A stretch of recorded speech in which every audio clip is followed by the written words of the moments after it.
Welcome to Cardinal baseball. Another night, another game against the Oakland Athletics. The Cardinals won a fun one last night, and they try to make it 2 straight at home over Oakland. Yadier Molina and the rest of the, and I don't want this to be a condescending term, spare parts were a big part of the Cardinal victory last night. Cody McKay with a key hit, Marlon Anderson with a pinch hit base hit to give the Cardinals a lead they never gave back. And Al Raboski, that's Al, I'm Joe. I think these days in Major League Baseball, you're only as good as 1 through 25. Not your everyday starting lineup.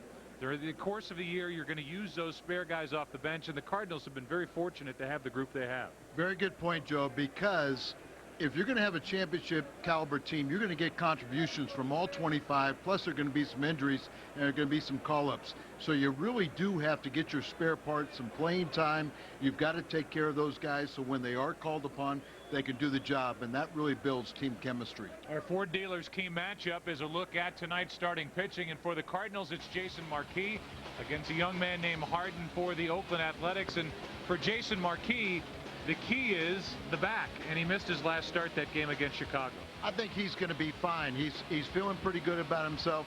And, of course, the key for the Cardinal hitters is to not chase the high fastball. Harden's got a great future ahead of him. He's got good stuff, but he really doesn't have that pitch to get ahead of you other than the fastball. His breaking ball, a slider that's out of the strike zone. The out pitch is a split finger pitch. It's out of the strike zone. So keep the fastball in the strike zone. Don't chase it up. Cardinals a pretty good fastball hitting team. Let's hope. Well, let's hope that the guy behind the manually operated scoreboard is putting up crooked numbers all night long for the Cardinals. That's our hope. One thing we have accomplished is getting microphones on these players. Jimmy Edmonds will wear one tonight. Dan McLaughlin will talk about that when we come back on Fox Sports Net. Gentlemen, the National League needs your support. A vote for the AL is a vote for the future. America, are you ready for your 2004 All-Star Game? The 2004 All-Star Game. Live from Minute Maid Park, July 13th, only on Fox. I'm Max from New York with Max Kellerman, tonight on Fox Sports Net.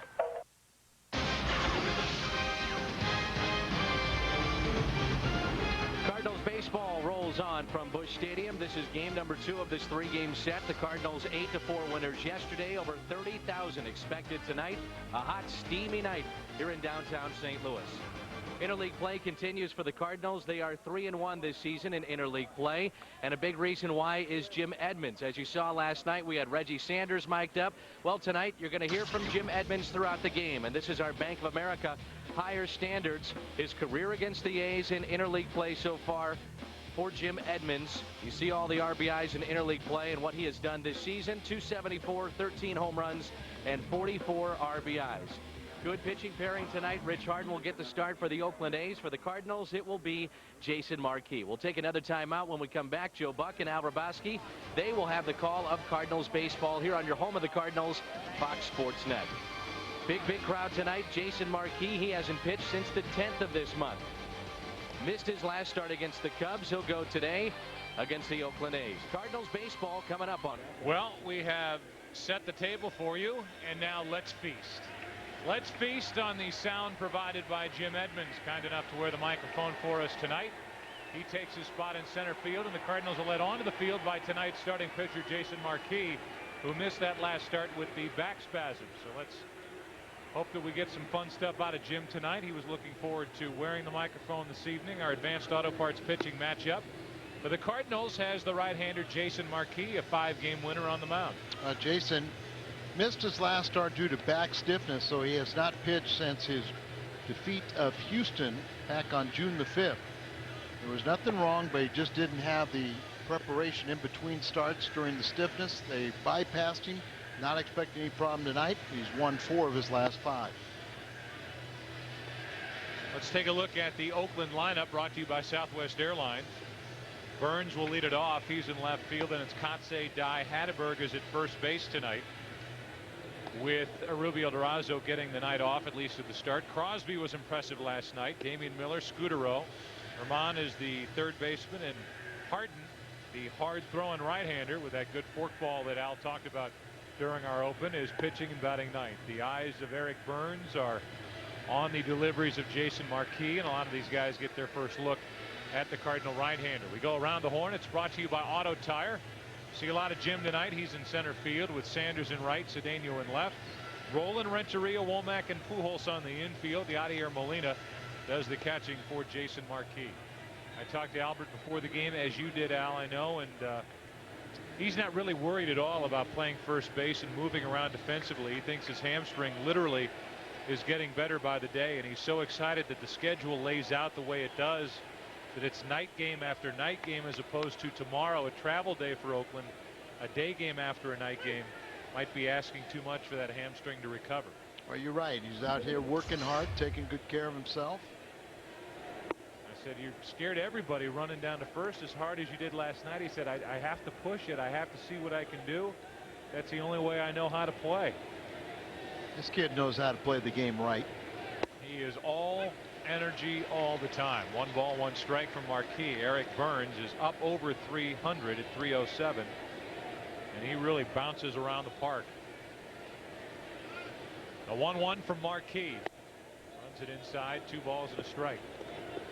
Jason Marquis has a good power sinker, but has not pitched in 11 days, so you become a little overly strong, and you got to kind of wear yourself down a little bit. There's a good delivery over the outside corner. 93, 2-2. And you always hear about that sinker that you prefer to be a little bit tired. There's his last outing, and that was on June 5th. As we play here on the 16th. So it's been 11 days. Here's a 2-2. Got him. Burns thought it was high, I guarantee you, and Marquis is happy without number 1. Home plate umpire is Bruce Dreckman, and he gave that pitch to Marquis. So I think you and I see it the same way. The ball might have been up a little bit. Didn't look like it was a patented strike. Byrne didn't like it, but that could spell trouble for the Cardinal batters, as Harden lives high in the strike zone. The number 2 hitter tonight for Oakland is Kotsay. He homered last night. He has only 3 on the year, which is a bit surprising. He is over 300 at 305. Takes the ball. The A's come into this game riding on top in the AL West, a game and a half better than Anaheim, who took care of Pittsburgh last night in extra innings. Texas lost in extra innings to Cincinnati. They are underway and tied 2-2 early in Ohio. There's Ken Maka. He is the manager of the Oakland A's. And you could ask die-hard baseball fans who live in St. Louis prior to this series who the manager of the A's is, and I would bet you not 10% could tell you Ken Maka, but he is a good baseball man and does a great job with Oakland. They're thrilled to have him. Here's a 2-1. And missed. 3 balls and a strike. You're right about that. Maka is very sound. I remember from his playing days, and they weren't extensive, but long-time manager in the minor leagues, been in the big leagues as a coach, and deserves a chance. 3-1 from Marquis. Full count now on Kotsay, with Jermaine Dye waiting on deck. Individually, the numbers are solid for the Oakland A's, but they really don't have anybody that's just tearing it up. I mean, as a team, they play very well. But Hatteberg's in their lineup with 39 RBIs. Dye has 39. There isn't anybody who's putting together an eye-popping season. There's a base hit. 1 on, 1 out, as opposed to a Cardinal team features somebody like Scott Rowland, who from time to time has thrown the team on his back and carried him. And they don't have the marquee names either. You know, Eric Chavez would be their biggest name, and he's out with a broken hand. I talked to Eric today, and he said he's going to be a while, but he's going to take an x-ray tomorrow. And I said, well, the Cardinal team doctors will get you pronounced well for your series against the Cubs. That'll be a good series. They will be there on Friday. And Molina knocks it down, ball 1. And we talked about it last night in that Friday game. The Cubs hope to have Sammy Sosa back. And I don't know if that's very good to be coming up against Mark Mulder. will have Mulder in that series. He'll pitch the second game after Redmond. And then back to Zito. 1-0. There's a good pitch on the inside portion. 1 ball, 1 strike. I would say the same thing, Al, about the rotation for the Cardinals. There's nobody that's blowing you away with what they're doing individually, but Dave Duncan and Tony La Russa run a guy out there every night with their starting rotation that give you a chance to win. And the best part is, through 5, you've got the best that we can remember for quite a while. You know, Jason Marquis and Suppan are very good at 4 and 5. And if, you know, Chris Carpenter has been outstanding. Woody Williams is back pitching very competitively, and Matt Morris won 3 games in a row. The Cardinal pitchers may not have the marquee names, but they can pitch with anybody. How about a 1-2 pitch to Die? Breaking ball is flipped into right field. That ball carried a long way for that type swing. 2 out. So I thanked Reggie Sanders, who just pulled that one in, and Matt Morris. As did I. They're probably getting tired of being thanked by us. They're wondering why. And Woody Williams. And Woody made a very interesting point. I said, hey, thanks for, you know, letting us interview in the 5th inning. And he said, you know, my mom was watching and she got all excited, and she sat there and she goes, not because it was you, son, but that was really entertaining for the listeners. And I said, tell your teammates that was what we're trying to accomplish. Guys had fun with it. And we got some great stuff, and hopefully that'll continue. 1 on, 2 out, and a fastball is poured into Hatteberg for strike 1. Scott ended up getting in the game last night, walked once, was 0 for 1. And there's his year. 8 homers, 39 RBI. Tough way to break a career high 14 game hitting streak with that 0 for 1 last night. The 0-1. Hard hit, base hit. That thing just shot through the infield, and Kotze will go first to third with 2 out. That'll give Bobby Crosby, the Cardinals could not retire last night, a chance to put Oakland out in front here in the 1st inning. 85 degrees here tonight, and even though the day started with a ton of rain and just an ugly looking morning, hopefully we'll get by uninterrupted. Bell tie pitch, inside part of the plate, just hammered. So trying to get a ground ball, he got one, but it was hit so hard it went through, and they have runners at the corners for 4 Bobby Crosby last night. 273 overall. Fastball for a strike. 94 as hard as Marquis has thrown this inning. I told Bobby, I said, you know, hey, I enjoyed talking to you, but he had quite a night.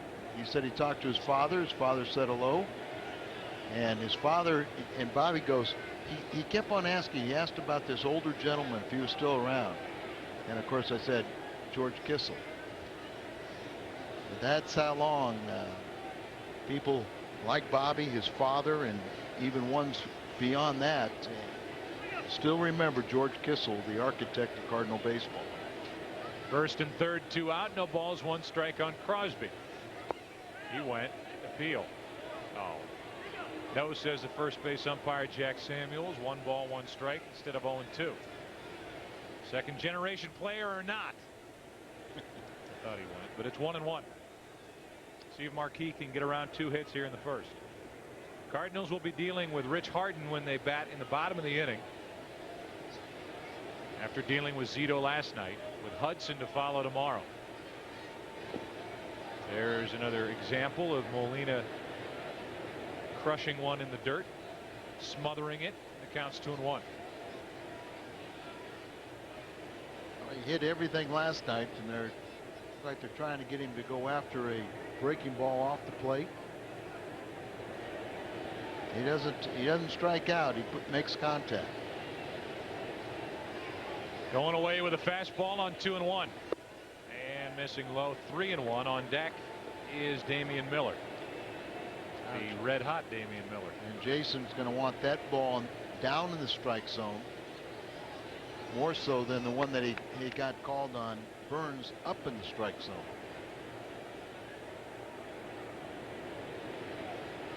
Here's a 3-1, dangerous pitch.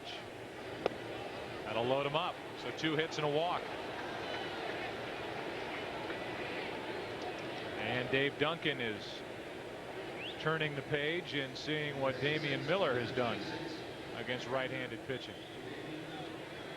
Now they'll come out and talk to Jason, and it's just a natural phenomenon that when you are been off as long as he has, 11 days, you're going to feel overly strong. That is when you really have to concentrate on location. Sometimes you're down the bullpen and everything feels so good because you're strong, and you go out there and you forget about location, and these guys can time anything. Talked about first inning run trouble for Morris last night. Really a problem throughout this entire starting rotation, which has been very good. And they've been able to put the first inning behind them.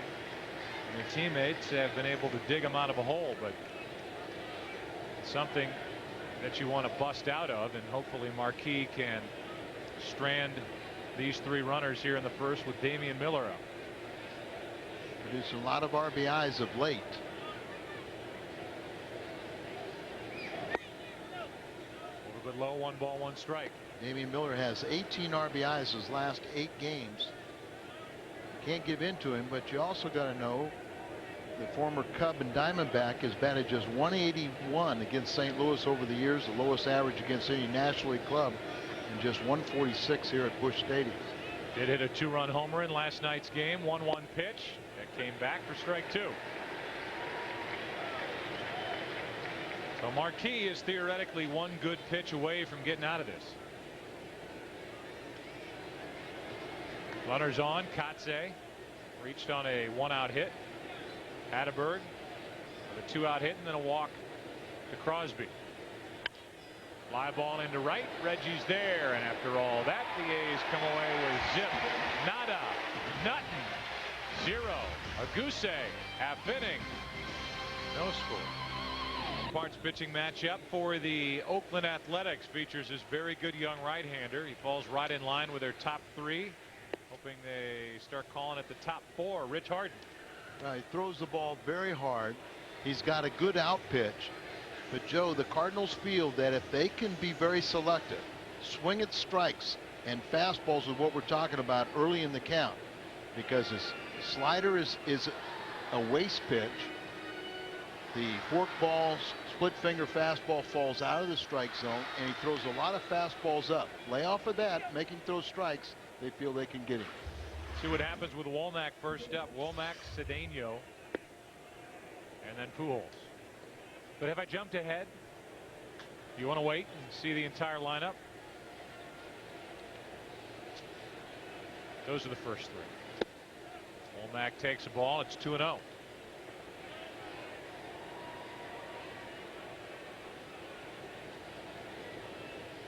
Harden's coming off a 17-8 victory over the Cincinnati Bengals.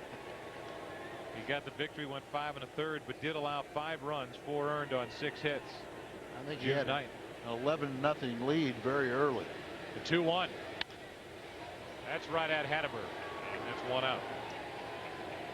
So last night it was a Rubio Durazo at first, and he was wandering around over at the bag, and tonight it's Hatteberg, and that's no surprise. The Southwest Airlines starting lineup, here it is in its entirety. Womack, now Cedeno, then Albert Pujols with Scott Rowland, Jim Edmonds, and Edgar Renteria in the middle. Reggie Sanders, Yadier Molina, who had a couple of hits last night, and Marquis. Cedeno's been a nice surprise the way he's hit. Did it surprise you? It didn't me that it took him a while to settle in, only because he went through spring training with the Mets. He was in a place that obviously didn't work out for him. I'm sure he was answering all those questions by the media that surround these players after even every Grapefruit League game, and he didn't get a whole lot of action, and then he was on the bench and he just didn't look right. And I think that injury and then the injury rehab had a lot to do with getting his stroke back. Yeah, sometimes that rehab, if it's done properly, and we're talking about the injury rehab where a player can go down and get extensive playing time, get your batting stroke and eye back. His 28 games with a hamstring, he's batting .300 from both sides of the plate. There's a good pitch, 2 out. Pitch came back a little bit, and Cedeno took it, and now Albert Pujols will walk in with 2 out and the bases empty. We go around the horn, brought to you by Auto Tire, and the A's stack up like this. Burns, Kotze, and Dye in the outfield, left to right. Herman at third base, Crosby at short, Scudero at second, Hatteberg at first. Damian Miller is the catcher. Hatteberg is a former catcher, former Boston Red Sox performer, and he's blossomed with the A's. Pujols pops it up. That will stay in play if somebody can get there. And it's the second baseman, Scudero, who makes a nice play. It's the quickest half inning in the history of baseball.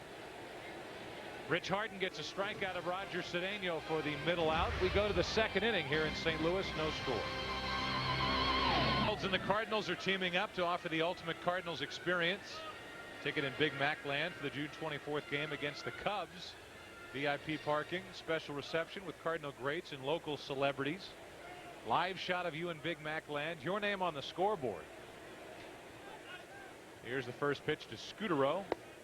Strike one from Marquis. 100% of the proceeds go toward the United Negro College Fund of the St. Louis area. For more info, call 314-802-2980. Scudero is up over 300. Last night had a hit in 4 trips and takes another strike. It's 0-2.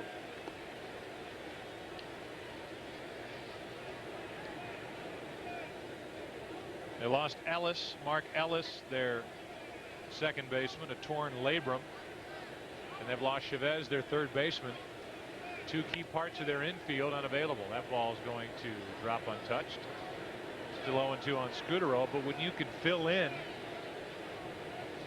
get a guy like Scudero, they picked up, he was with the Mets last year, played a lot of AAA, played some with New York, and have this guy step in and hit 300. Well, then he found something. He's got a 11-game hitting streak going. Ball one.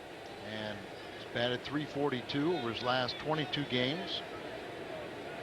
Not committed an error in 47 games at second baseman. The only regular second baseman in the majors without an error. That'll play in right center field for Jim Edmonds. By the way, we told you that Jim's wearing a microphone tonight.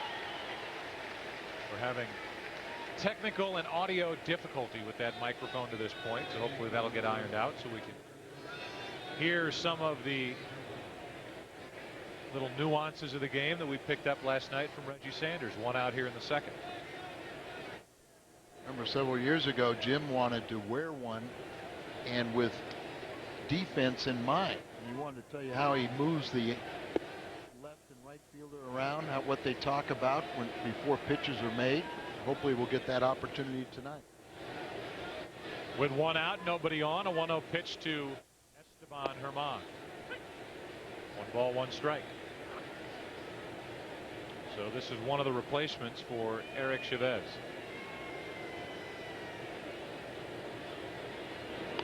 Check swing for strike 2. He's just recalled from Sacramento on June the 2nd.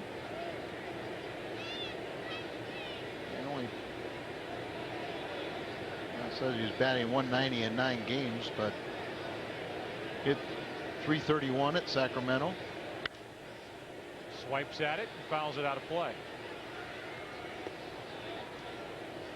Tony La Russa after the game last night talking about playing the A's and obviously getting one question after another about his days in Oakland.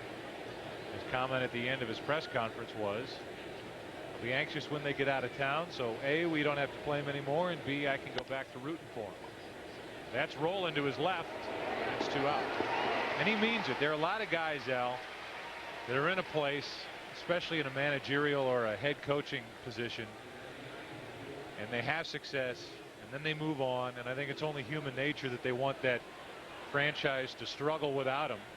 And Tony is legitimately like that, not only about Oakland, but he's remained the best of friends with Jerry Reinsdorf and is a big fan of the Chicago White Sox, who fired him. It's a lot easier to root for him. Harden throws right, bats left, takes a strike. The old adage, you don't burn bridges. You never know when the game of baseball, mad at somebody, and next time he's your employer. Or you had a chance to have him be your employer. Or, yeah. Or in the case of Tony La Russa and Walt Jockey, that goes all the way back to Iowa and the American Association at AAA, their relationship as manager and a young general manager. That's a clunker. That's rolling. There's nobody better, and the inning is over. Down go the A's. 1, 2, 3. Bottom of the second rolls in. It will be Rowland, Edmonds, and Renteria. How about the range of Scott Rowland, who can move around like that? A big body third baseman made the out. Back to Busch Stadium. Scoreless tie here. The Cardinals with batting in the bottom of the second. It was a 1-2-3 as Rich Harden really went down. Hey, July 30th on Fox. My partner Joe Buck and Timmy McCarver, they'll be doing that all-star voting, and you see Albert Pujols, Scott Rowland, they're leading at first and third. Renteria is second behind Adam Everett, who pulled a hamstring. Jim Edmonds is currently 8th on there, so you can vote up until June the 30th. So we encourage you to get out and vote for your Cardinals. Vote for your favorite players no matter what uniform they wear. That's going to be a fun time, Joe. It really is. And you know, I know we've talked a lot about miking players, and I know that the network side is trying to build upon what the regional outlets are doing and trying to get a little more access to these players during the course of the game. And the All-Star game is a perfect time to really get in there and listen to some of the sounds that go on during the game on the field. It's fun. Here's Rowland first up, and there's strike one. Obviously, already we know that Bruce Dreckman, and you noticed it earlier in that last pitch, is prone to calling pitches that are strikes that are up. Not that far up, but I think as opposed to the knee-high pitch, it's going to be the chest-high pitch that's a strike. And Harden throws hard enough and throws a lot of pitches up in the zone. That works to his advantage. A 1-1. That's the pitch he wants you to go after, and that's the pitch you can't catch up to. That is the pitch above the strike zone that produces a swing and miss or a pop-up. That's a pitcher's pitch. The one that is bell-tied to the letters, that's the one that hitters can make a living off of. Can you see why they like this guy? 97 running it in on the hands of Rowland. Mitchell Page, he knows that early in the count you're going to get a lot of fastballs. Just blown by the bat of Rowland. One out. 97 for the second strikeout for the right-hander. Let's listen to the pop from Harden.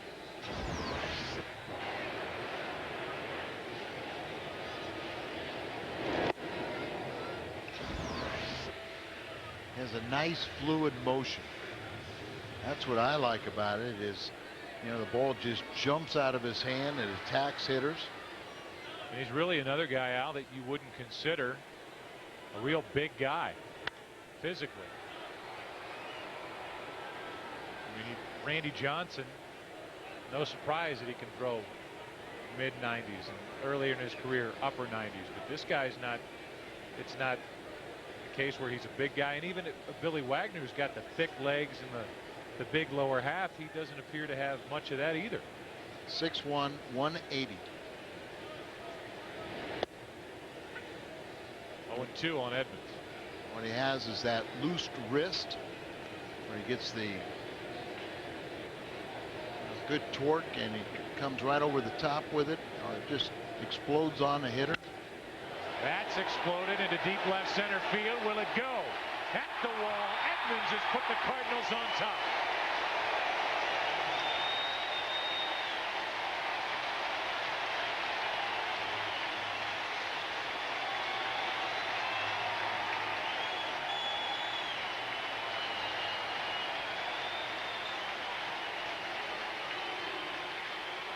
A run for Jason Marquis as Jim Edmonds gets number 14. Jim Edmonds, high ball hitter. Look at, see the targets up there. Well, that's in Jimmy's wheelhouse. That's the ball between the belt and the letters. And Jim, for a left-handed batter, is a high ball hitter, and he hits his 14th home run. I say he can't believe it. Just such a look of dejection on the face of Marcotte. I wanted to scale the wall and make one of those great catches. His dog ran away, or he lost his last marble. Breaking balls down and away. Marcotte was saying that I could give you a better soundbite by taking a home run away from Jim Edmonds than what he will say just saying, hey, I'm doing my job, right. hitting one. Here comes a 2-0 pitch from Harden. Renteria. 1 ball, 1 on, 1 out. On a 2-0 pitch right up the middle. Say this for the Cardinals, and we've said this, I swear, 50 times in the years that we worked together. It's the junk ballers that give this Cardinal team, no matter the cast, year after year, Al, it's the junk ballers that give this team trouble, as opposed to the Randy Johnsons or the guys that throw hard. And while this guy can blow it past the bat, the Cardinals are a pretty good fastball hitting team. And sometimes you get up for the bigger name pitchers. There's another hit. Reggie Sanders through the left side. 2 on, 1 out. Let's go back to the home run pitch for Edmonds. Slow motion. See the pitch right there, but it's downward plane just slightly, but it's up. That's a pitch up to a left-handed batter. It's up in the strike zone. Jimmy, a natural high ball hitter, and he's having a little fun. What I see right here is you get Edmonds, Renteria, and Sanders. There's 3 guys that we've been talking about. We've got a jump start. They're off to a good start. 2 on, 1 out. Yadier Molina takes a strike. Well, if Renteria can find it consistently, and Edmonds appears to be coming around, and clearly the career of Reggie Sanders lets you know that he is a streaky player. You get it all working together. You go with his pitching, and it's exciting. Think of where the Cardinals may sit after a 2-week stretch in the NL Central. Good breaking ball from Harden makes it 0-2.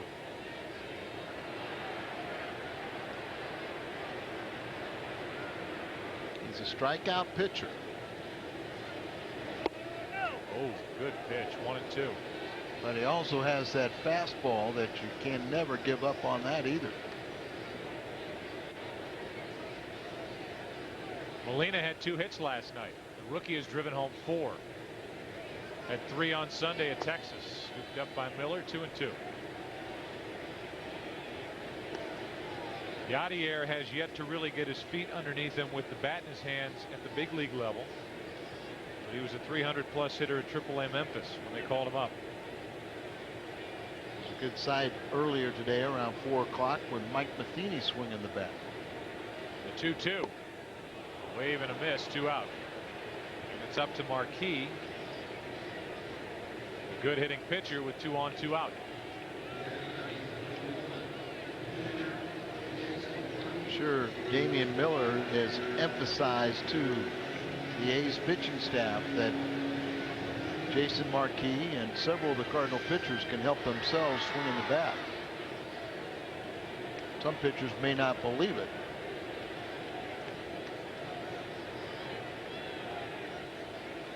I would say that Jason Marquis proves with the equipment that he's wearing that he's not a hypocrite.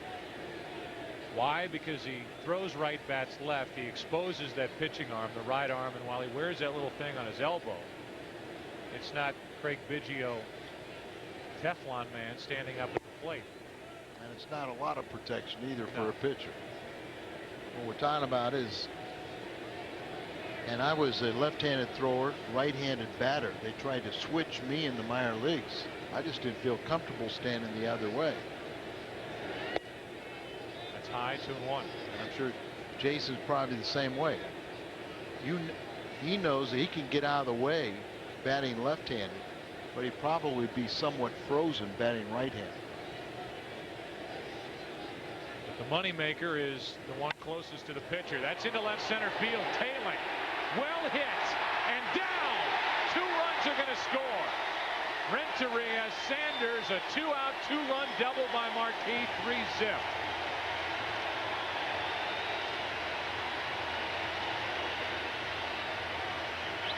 The back feels a lot better, doesn't it? We know he can help himself a little bit, and a distinct advantage to the National League clubs playing American League clubs at home. Cardinal pitchers are very good at their craft. They can swing the bat, help themselves. And Kotze just beyond his reach, playing pretty shallow, and he plugs the gap out in left center. Now Marquis in scoring position with 2 out for Womack.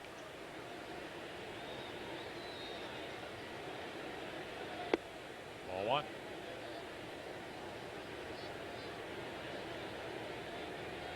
A 1-out home run by Edmonds. Kurt Young, pitching coach, made several trips last night and already starting to make the trip. You know, they have a lot of problems in their bullpen. They're still trying to find themselves, and they were desperately hoping to get deep into this ball game with their starter before they turned it over to their pen. Isn't that where you find some of the holes on a lower revenue club or a lower payroll team? When you got your guys, you have the ability to sign a few, sink your money in different spots, but it's the middle relief, some of the bench players, where teams like Oakland that don't have the money to throw at players one after the other really suffer. Yes, it has to be. You've got to give some place, and you're going to suffer in your middle relief. You're going to suffer off the bench, like you say, and you don't have the ability or the revenue to replace them once you start having the injuries also. So you have to have a deep farm system. Womack is driven in 15, including 1 last night. He's way late on that swing. 1 ball, 1 strike.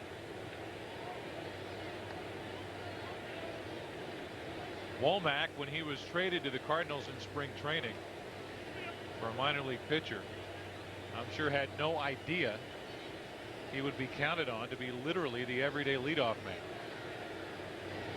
And I think on the Cardinals side, they probably had no idea that he would be ready as quickly as he was, and on top of that, be as effective as he's been. He's hit .355 his last 13 games with 8 multi-hit efforts. That'll keep you in the lineup. 2-1. Hard hit. Scudero makes the play to his left. One of the harder hit balls of the inning. The hardest hit ball of the inning on a melange of hits. A couple of singles, a double, a home run. This is it from Edmonds. 3 zips, St. Louis.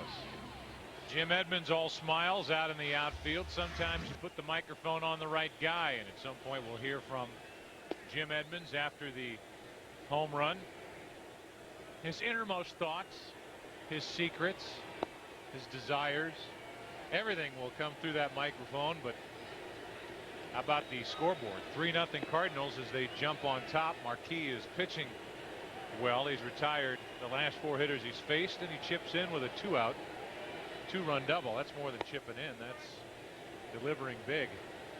And Marquis has that 3-0 lead. This Schnook State in history. What happened? The Reds, Tom Seaver no-hits the Cardinals, 1978. He at one point was the Mets' Tom Seaver.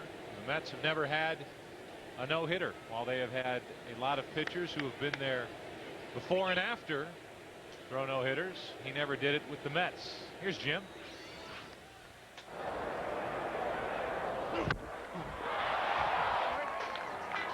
That away, Jimmy. Oh, Jimmy. Money. Pretty good, man. Yeah, that might good for you, huh? No. Oh, whatever. First hit in 3 years wearing a mic. My first hit in 3 years wearing a mic. That's only proof that these guys know everything that's going on around them. First pitch was grounded to the second baseman by Burns. He was retired by Womack, 1 out. Believe me, they keep their own statistics in their head, and he has been asked by Fox before to wear a mic, and he said it's his first hit, let alone home run, wearing a mic in 3 years. You know, he was more than happy to wear it at first, and then he had some reservations. And And then he said, okay, I'll wear it. So we're off to a good start. And, you know, I mean, Reggie, we had a win last night. Reggie gave us some good stuff. Jimmy's off to a good start. They're all going to be begging for it. No balls, 2 strikes on the number 2 hitter, Kotze. After Burns grounded out to second, Jermaine Dye will follow. Marquis now pitching with a 3-run lead. The pace of the game of baseball, more than any other major sport, lends itself to hearing from the players during the course of the game. And we'll be checking in with Jim Edmonds throughout the course of the night. Here's a 1-2 pitch. Kotze grounds to first. Foul. It's part of the commissioner's initiative. They sent out questionnaires and came back that local coverage of baseball teams was not good enough. It was insufficient, and they wanted some new reasons to watch, and that was one of them, one of the innovations that they came up with, and through cooperation from the Players Association and of course Major League Baseball, but then more importantly the individual teams like the Cardinals in this case, trying to break down some of the old barriers and let us all in to hear what it sounds like down in the dugout and on the field. Here's a 1-2. Kotze. 2-2. We can tell you how good of guys they are, but you'll get a chance over the course of this experiment, last about a month, you'll get a chance to hear it for yourself, how much they care about each other. That's right at Womack.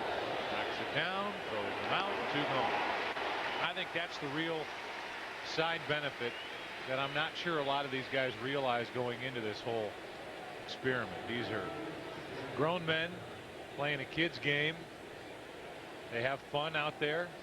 They enjoy being with their teammates, and to let us all hear that. Of course, I've never been down there. You have. You know what it's like. I don't. It's fun for us as fans to get to listen in and hear some of that and realize that they're human beings playing this game. That would be human beings, not beings. That's low. 1 ball, no strikes on Dye. Jermaine is 0 for 5 in his return to a National League town. The former Atlanta Brave takes a strike. And a lot of injuries with the Athletics. You can still tell when he has to go lateral in the outfield that his leg is not 100%. Remember when he came up with Atlanta, was a big part of the Braves in '96. Part of that fun World Series against the Yankees. Womack ties a record. Assistant on all 3 putouts, and down to the bottom of the 3rd we go. Cardinals will have Cedeno, Pujols rolling. They lead by 3. Roger Cedeno struck out looking his first time. He's first up here in the 3rd. Pujols and Rolen will follow. Cardinals up by 3, and a homer by Edmonds and a 2-out 2-run double by Marquis against the hard throwing of Rich Harden, and that's up the middle, and that's a leadoff hit. Cedeno adds to his .314 average. Cedeno's not yet 30. And Cedeno has put together some seasons where he ended up with a huge contract to come back to the Mets. He bounced back and forth between the Mets and Dodgers, and he can do a lot of things. He can hit the ball with some power, and he can run. Well, obviously, when you come with the baggage, and the Mets are paying $9 of the $10 million still owed over this year in next, you kind of wonder a little bit about him. But watching him, his teammates love him.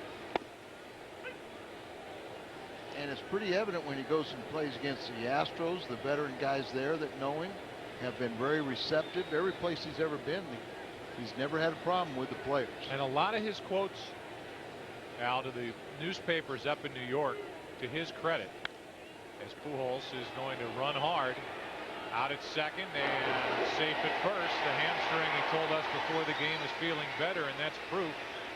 1 on, 1 out. I know Tony La Russa was holding his head and his heart. But a trademark of the Cardinals this year is how aggressive they've gone after that pivot man. Not a very good slide. Oh my goodness, I've seen some of the worst slides from Dominican players. Wow. And I guess when you grow up playing on a virtually You know, a concrete patch with bottles, shattered bottles and rocks and everything else.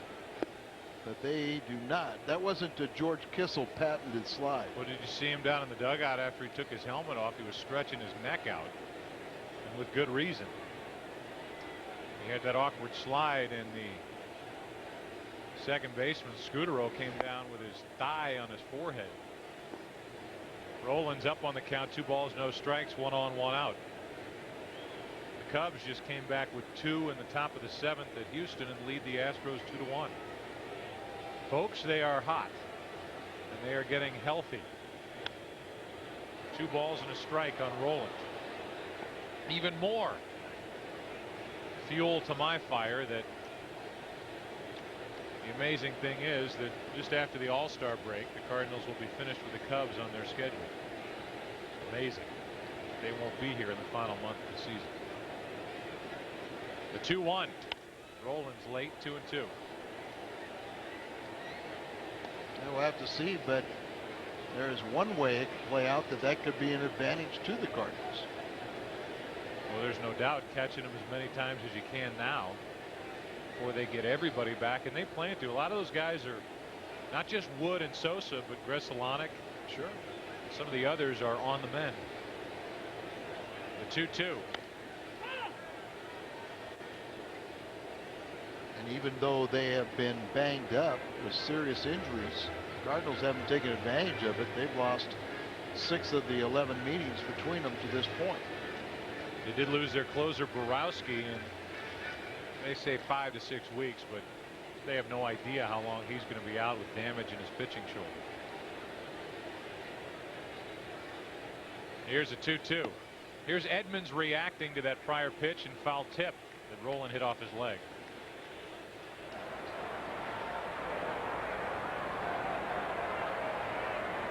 Ah, dang it.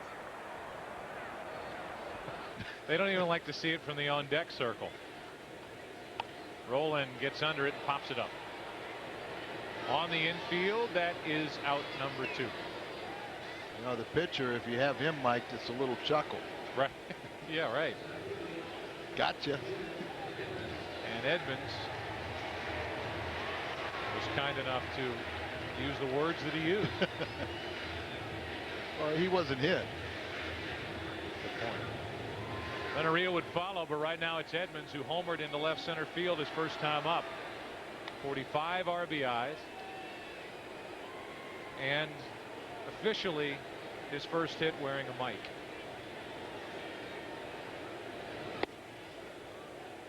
Ball 1 and that tailing fastball high. There has to be some service that's trying to look that up to verify that. I'm sure that's not right, even though he said that. I know. I agree with you. He did it in a game for us on a Saturday against the Cubs. He had a horrible game. I saw him after the game. He said that is the last time. But he's come around. And he's 1 for 1 with a home run. Team play. Runner at first, 2 out.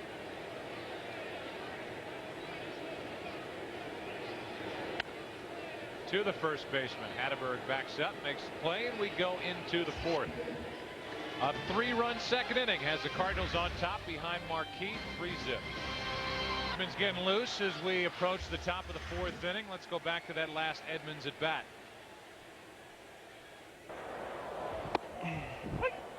Wow, the ball's still cutting, right? The ball's cutting in.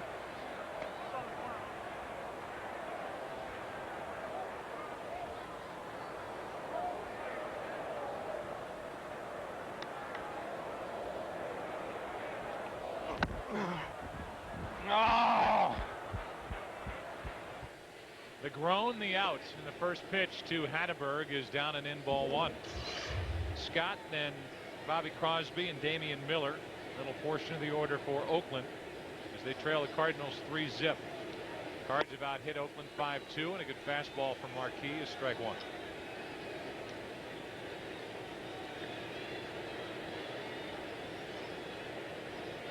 Ball and a strike on Hatteberg. Base hit through the right side his first time up. That's ball 2. He and Durazo have shared the American League Player of the Week honors. That is hit on a line into right, and Sanders puts it away. Hard hit. But the 34-year-old first baseman slash catcher is the first out here in the 4th inning. First 30,000 fans with a paid admission receive a Lou Brock bobblehead doll commemorating the 40th anniversary of the '64 World Series team. That's on Sunday, June 20th. Sunday, the Cardinals and the Reds at 1:15. Get her early, they will go fast. That's what it looks like. What'd you do with yours? I put it up in the house. I like it because it's got kind of that classic look to it. It's a throwback bobblehead doll. Yeah, it's got the uniform and the hat of the '64 team. And Joe, there are plenty of seats, like 9,000 seats available for that game this Sunday, Father's Day. Crosby went up and after it, strike 2. Today is the anniversary of Lou Brock's first game ever as a Cardinal. It was traded yesterday. Traded yesterday, as we mentioned for Ernie Broglio in our This Date in History. Shattered bat. Red Cheney talks about when he was a coach on that staff, but Big Divine asked the manager about that trade. He said, "What are you waiting for?" And they said at KMOX the phone lines lit up, were just absolutely crazy, saying, "Broglio for who? How can you make that trade?" And the Cubs were the same reaction, favorably. 2 out as Marquis gets his second strikeout of the night. Well, that's the extra little portion of the title of Bing Divine's book, isn't it? Pulling off that deal. His book is in bookstores now, and something that he's promoting. Longtime general manager and executive with the St. Louis Cardinals, and Bing Divine was the one who made the deal. Ball 1, low and away to Damian Miller. But Bing also has an distinction of being president of the Cardinals and of the football Cardinals too one time. He's here tonight. Saw him walking into the park earlier. 2 balls, no strikes on Damian Miller, who flied out to right with the bases loaded, 2 out in the first.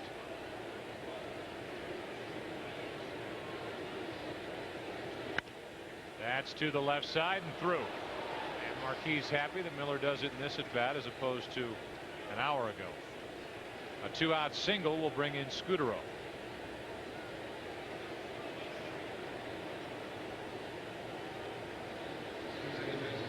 So Miller is aboard, and that breaks up a string for Marquis. He had retired 9 straight. See if he can get back on the beam and get out of this. The Cardinals will have Renteria, Sanders, and Molina when they bat in the bottom of this 4th. Much different pace to this game than we had last night, when really both Zito and Morris struggled early, and to Matt's credit, he really got it back together his last 2 innings and gave himself a chance to get his 3rd win in a row. What also happened in that game was Tony La Russa sent a little message to all the starters. If you get behind in a ball game, don't get down on yourself, because I won't. I expect you to go out there, right the ship, give me more innings, and if you're still throwing the ball good late, I'll let you stay in there long enough for the offense to turn around and give you a victory. And that's what happened. Here's an 0-1 to Scudero. Tony La Russa, talking to him after the game, said the one thing that he is still paying a lot of attention to with Matt Morris is his pacing. The pace during the game when he gets it and throws it. And there are times where things are rushed as opposed to taking a moment, thinking about a pitch, where he knows when trouble's coming. And he said before both home runs, he was concerned. And he told Matt about it. And Matt and Tony had a discussion during the game and then after about his approach within an inning, getting it and throwing it to the plate. Well, yeah, it's a fine line. Sometimes you get the ball and you feel so good you can't wait to pitch. Scudero into right field, and Sanders over to get it. We go to the bottom of the 4th inning. Bottom part of the order coming up. Marquis doing well. 3-0 St. Louis. Look at the difference, Al, between the hitting stance and approach of Scudero and Edmonds. Well, one likes to be wide, one likes to be pigeon-toed a little bit. But Scudero on the left, very close. See, loads up a little bit on the back, but he comes forward, and this time he drops his hands, gets underneath it, pops it up. Jimmy goes back. He starts out wide to guard against being out in front on pitches, and he also has phenomenal power to the opposite field. We saw that with a home run tonight. But that's his version of staying back on the ball. And I have heard from Edmonds, unless I was dreaming this one night, and I dream of Jim frequently, that he didn't use that wide open spread apart stance until he got to the big leagues with the then California Angels. He didn't do it at all in the minor leagues. Well, one thing I would think about with that, Joe, is that I dreamt it. No, that he reached that point to where the point of failure was so great that he had to make a change. You know, it's hard to tell somebody to change something, and that's a pretty drastic change until you are open-minded enough and have failed enough. But it makes perfect sense with Jim. Pretty well hit, but Jermaine Dye there, 1 out. Makes perfect sense with Jim because he's so strong and has that ability to go to the opposite field. He can do it standing flat-footed. Be the Southwest Airlines family of the game and sit in the special Southwest Airlines suite at Busch Stadium. Send a postcard to P.O. Box 771192, St. Louis, Missouri 63177. Big happy birthday to Don Amico from one of our cameramen, Mike Unako.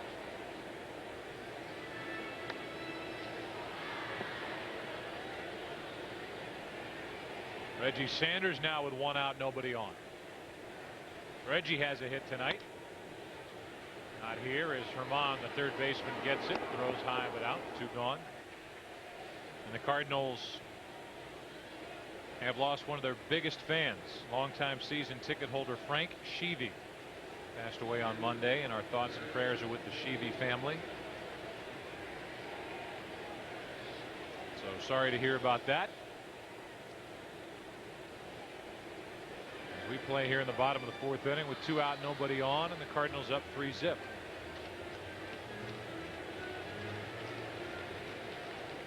Cubs still leading in Houston 2-1 at the bottom of the 7th. Behind Maddox. Beltran is now pitching in relief of Maddox. 1 ball, no strikes on Yadier Molina, who struck out in front of the 2-out 2-run double by Marquis and that 3-run second. Guessing fastball on that last pitch, and he was guessing off-speed pitch when he struck out. Oh, almost walked into it. 2 balls and a strike.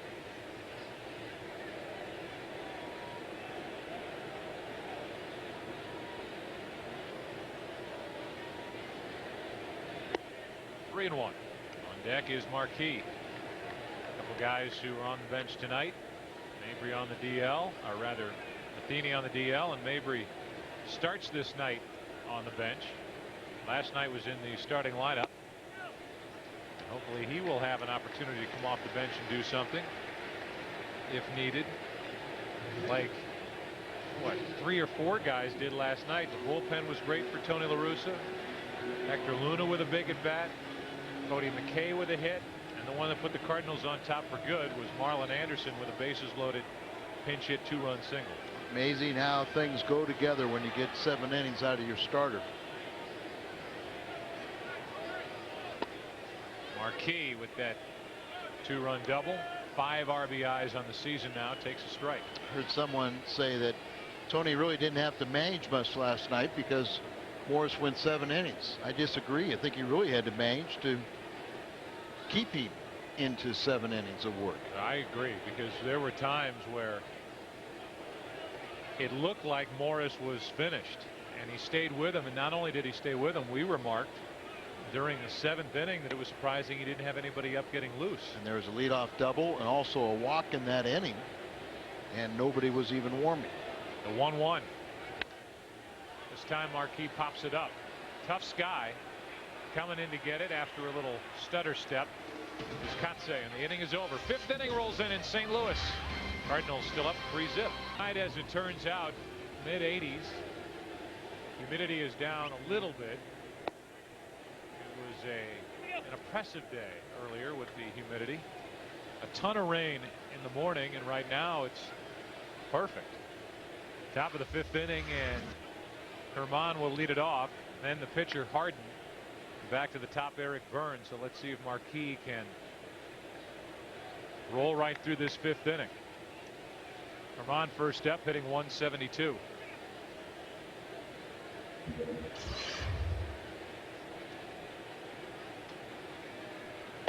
Marquis gets strike one.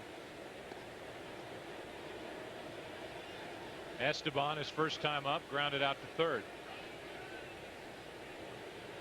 Cardinals will have the top of the order, bat in the bottom of this fifth. We talked about it last night. There's strike two on a borderline pitch and a low strike called by Dreckman. Cardinals got to that 10 over the 500 mark that Tony La Russa has been talking about for a while. Kind of a jumping off point, we hope. Another one for Roland. Not an easy play, but one.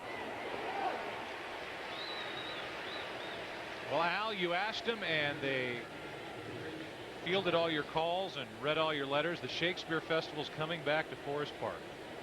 Did you know that? Yes, I did. They will have As You Like It coming up this summer in the park, and you can check that out. Shakespeare Festival of St. Louis. First pitch is a ball to Rich Harden.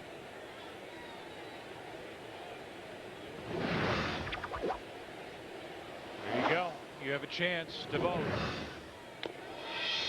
Their little slogan is, if you don't like who's playing in the All-Star game or who the league leaders are at the positions, change it. Change it. Do something about it. Exercise your right to vote. If you want to see Esteban Herman start at third base for the American League, you can make that happen. You and 58,000 of your closest friends. Might take a few more. 63,000 of your closest friends. Nope. Or just find everybody who voted on American Idol. They have an interesting way of making things happen. Or you can use your ballot at a ballpark to yell things out toward the field. Or just mutter to yourself. 2 balls, 2 strikes. 1 out, nobody on. Harden takes a pretty good rip at it. Womack, a long throw for the out. 2 gone. And Marquis seems to have it tonight, he says, hoping that that stays true. Birds are flying. They're trying to get to 500 at home. They figured out how to do it on the road as they're 11 games over 500. Mom, I want the other one. With 2 out, nobody on. Here's Eric Burns. Takes a fastball for a strike. So often you tend to not believe what you hear from big league ball clubs regarding injuries. They always try to downplay it. And when I read that Jason Marquis said if it was September and we needed it, I could have pitched at Wrigley Field, I'm believing it now. Oh, absolutely. You know, he threw a side session that day. The 0-2 to Burns, a breaking ball, popped him up. Al, do you like the way Jason Marquis is pitching? Yes, I do. So far, so very good. Bottom of the 5th, top of the order coming up. Cardinals have all the runs, totaling 3. Highlights from Jim Edmonds tonight as we play in the 5th.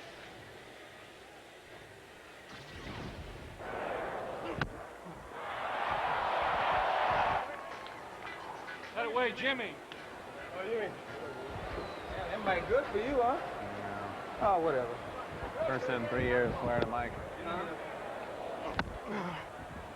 Oh! That was a forkball. Right down the middle and just kind of started to slide in a little bit. Back! Easy, easy!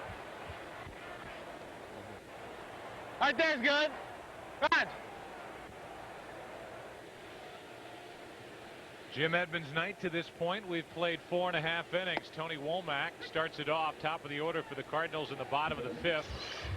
The count of ball and 2 strikes. You could hear him the last 2 clips positioning the defense to his left and his right. Sounds like a screamer to me. Yeah. It's frightening to be a teammate of Jim Edmonds, evidently. Tony Womack, he's a little concerned about wearing a mic because he said, I'm always talking to myself. I'm talking to myself out there. It might be good therapy for some of these guys. On a 1-2 count, Womack lays off a pitch up and away. 2 balls, 2 strikes. I take care of that department. Help him out. Yeah. Got the happy pills for him. Cedeno will follow, and then Pujols. 2 balls, 2 strikes. Womack can't catch up to 95 miles per hour. Well, what do you think? I want to hear from you. Log on to www.stlcardinals.com to tell us what you think of this broadcast. Look for this graphic and let your thoughts be heard. Harden just picked up his 4th strikeout. 1 out. Roger Cedeno, who was being positioned by Edmonds in the last half inning, is now at the plate. 1 for 2. 1 of 5 Cardinal hits. The A's have only 3.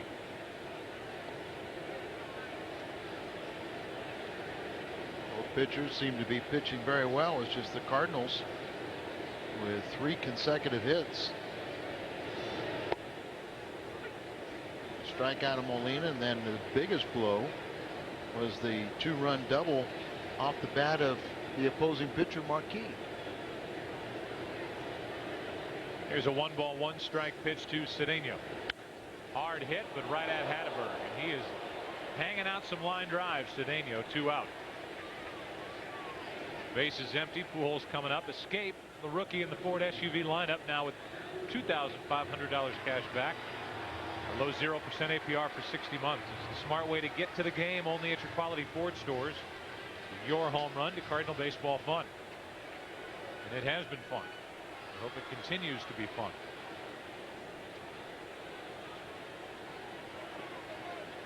Well, the base is empty. Albert is 0 for 2 in this game. 1 hit in this series. An RBI hit last night. He had 2 RBIs in the opener of this 3-game set. And only 2 hits total since coming back from that 4-game layoff after hurting his hamstring against Houston a couple of Sundays ago. Took him a little while to get back on track, and it was a shame that he went down to injury at the time he did, because his average was accelerating beyond belief. In 1 week he went from 275 to 325. Now it's back down to 306. We talked to him before the game, and he said, just when I started to finally get my timing and laying back on pitches and got my stroke, wouldn't you know it? Broken bat. That's Crosby, and a 1-2-3 inning. Scott Hatteberg playing first base tonight. Right place for that grab on Cedeno after 5, 3-0 St. Louis. Chance, we like to go pitch by pitch, and it's brought to you by Chevrolet. Not really fair because Albert's not in his groove right now, so he got a little off-speed pitch right there. Then he runs one in on him. Comes back here, another one up there. He's taking it, but then he jams him and breaks another bat. Broke one last night, another one here. So they're trying to take advantage inside, but Albert really fighting it a little bit. Hope he doesn't run out of bats. Trust me, they'll get him some very quickly.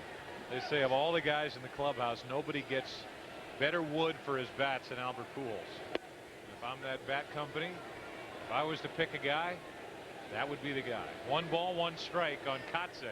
It's a big inning. 6th inning, and the 2, 3, and 4 hitters for Oakland. So Marquis will be tested here in the 6th. It's funny how sometimes hitters are so superstitious about their bats, but also a lesser hitter will be so, you say, I could hit if I got the same wood they got. Doesn't quite work that way. Or they get, one guy tried to tell me the other guy got better stain. Kotze strikes out, and that's 3 strikeouts for Marquis. 3 strikeouts, only 1 walk, and without looking at it or knowing it before I say it, I would imagine the pitch count for Marquis is very good. I would agree. 81. It's a little higher than you thought. Yeah, it is. Early he struggled a long first inning, but since then he has allowed only 1 base runner, and that was a 2-out hit by Damian Miller in the 4th. That's it. It's averaged 104. That's a good pitch down and in. 1 ball, 1 strike. Good sink on that pitch from Marquis. Averaging 104 pitches per start. You saw the differential between the top and bottom velocities that he's brought to the A's in this game. That misses. 2-1. So we've had him as high as 97 tonight, and we've seen Harden throw 97 tonight. Here's a 2-1 to Jermaine Dye. 3-1, and Marquis. I'd overthrow that one, and hopefully that little pirouette wasn't because something bit him in the backside. Meaning the back. The back. Here's a 3-1. That's in the air to left center field. Well hit. Cedeno back, and the shutout is gone. It's 3-1. A 1-out home run by Jermaine Dye cuts the Cardinal lead to 2. Dye gets his first hit of this series, now 1 out of 7. But if you're Marquis and you're going to give 1 up, it's nice to make it a solo shot. Cardinals still lead by 2 with 1 out in the 6th. Seemed like he's trying to, maybe muscle up a little bit more this inning. Forcing him to turn that pirouette around. What they want is that pitch there. So sometimes less velocity, but with that good sinking action like the 90-mile-an-hour. It was a ball, but that's what they're trying to achieve rather than trying to muscle a ball. 2 things happen. The harder you throw, in many cases it straightens out, and when you really try to overthrow a pitch, you may use more effort, but it's straight and it's not as hard. 1 out, nobody on. 1 ball, 1 strike on Hatteberg. Good pitch. And Scott out in front. 1-2. Well, we get word, Al, that, and this is good. This is a good sign. The guys in the clubhouse are watching our telecast and listening to what we have to say. I think mainly because they want to hear the results of having a microphone on Jim Edmonds. A 1-2 pitch. 2 balls, 2 strikes. Do they think he's going to say something negative towards them? No, I don't think that's the case. I just think they're interested to see how the little experiment works out, as are we. The problem is that Jim was alerted to the fact that you/I called him a screamer. Oh, I did too. That's hit in the air to right. That is going to make it a 1-run game. It's 3-2 here in the 6th on back-to-back home runs by Dye and Hatteberg.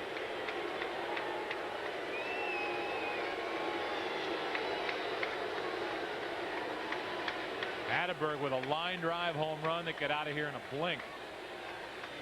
And we said it would be a key inning for Marquis coming in. It's turning into a big inning for Oakland. Leaning out to talk to him after the back-to-back. Both of them now have 40 RBIs, the home run hitters for the A's.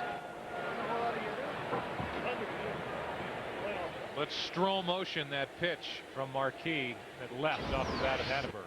Remember last time he just rifled one, and you see the breaking ball. Really looked like he might have slowed down his motion more than he has. One ball, no strikes on Crosby. But he's locked in. Really swinging the bat well. 2-0 now on Crosby. And the Cardinal bullpen starts to get busy as Marquis has given up 2 home runs. Kiko Calero.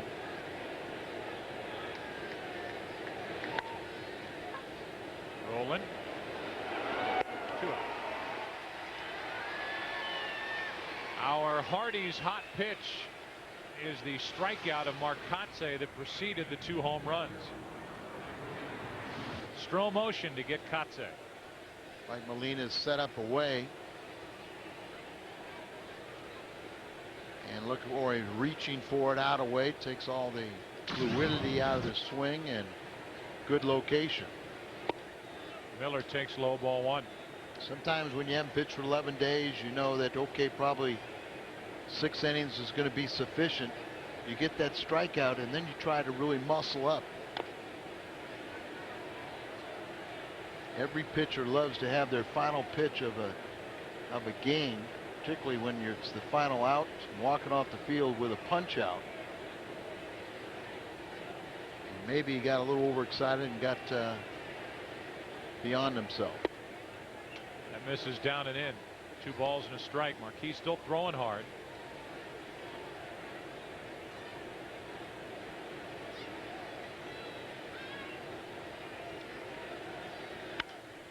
That's sliced down the right side and will get out of play. The Cardinals, after the Edmonds home run, have hit 87 home runs this season, given up 80.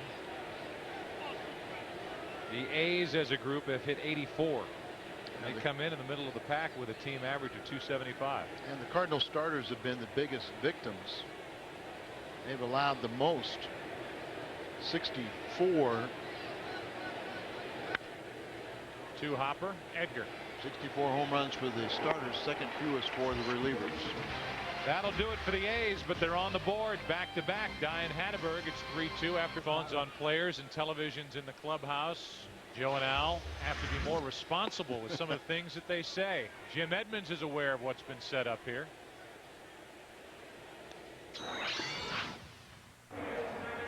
Hey, tell Tommy I heard tell Al Rabosky I heard his joke about the screamer part. I'm going to have to get him after the game. Tom Mee is our outstanding director, and you are warned, Al, that you are going to be gotten by Jim Edmonds after the game. I know where he lives. I know where he lives. I can get there faster.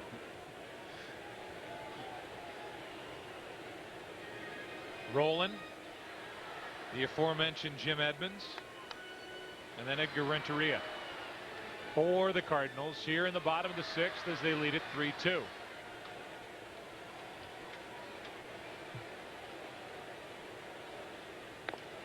Roland fouls it off to the left. Chris Carpenter is nice enough to join us for an interview. Chris, thanks for your time and congratulations in one sentence on your start to the season. You have to be thrilled with the way things have gone. I am. It's been a lot of fun.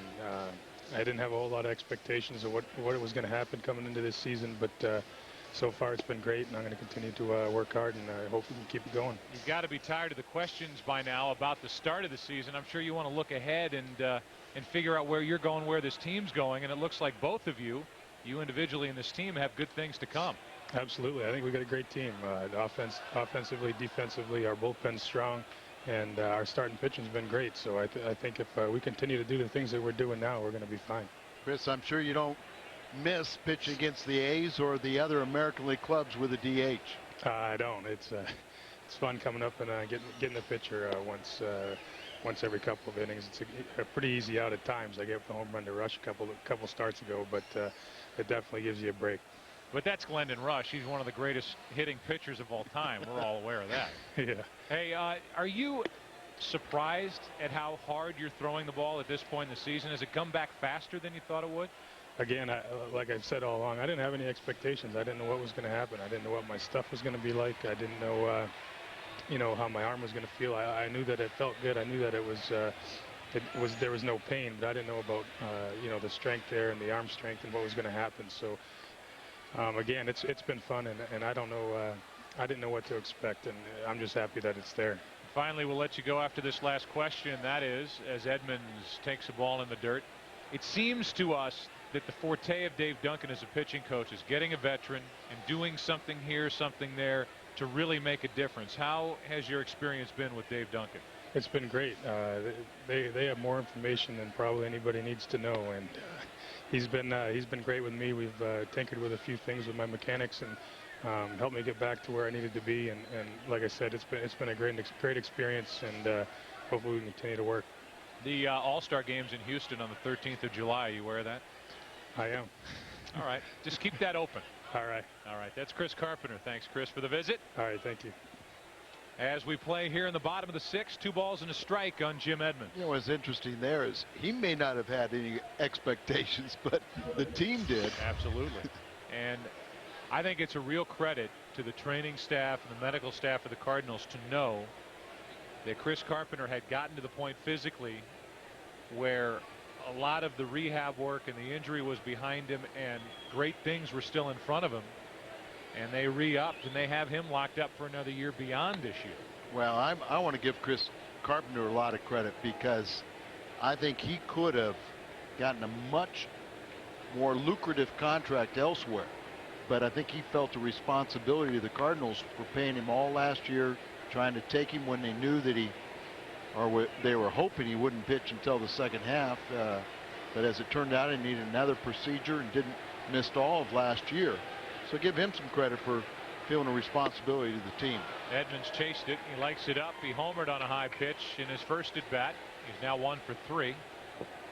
And he becomes a 6th strikeout victim for Rich Hart. Tomorrow we'll do it again. The Cardinals and the Oakland A's, game 3 of this set before the Reds come to town over the weekend. Cardinals tonight at 6:30. And it will be another good pitching matchup as the A's will send one of the best right-handers in all of baseball, Tim Hudson, a 7-game winner with a 2.80 ERA against Jeff Suppan, who's won 6. He's jumped up there with those 6 wins. Have you ever seen Hudson? I have. I have never seen him in person, but I've seen him when we're out there playing the Giants and Oakland be playing on the Midwest or East Coast. That's a ground ball. Base hit. With 2 out. Great effort by Crosby. You almost wonder why he even made the throw, but it was a good thing that Edgar was aware that the throw was coming and turned on the afterburners, or he could have been embarrassed by the young shortstop. Never embarrass yourself if you're hustling. You're talking about Hudson. He's a guy that a catcher needs to take his glove off to give the signs for all the pitches that he has. Yeah, but he's got one nasty split finger. Fork ball, split finger, whatever you want to call it. The bottom falls out of it. He'll be on the mound tomorrow night, and we'll have that game for you right here on Fox Sports Net. Here is Reggie. 1 on, 2 out. 3-2 Cardinals, bottom of the 6th. Good game. Well pitched.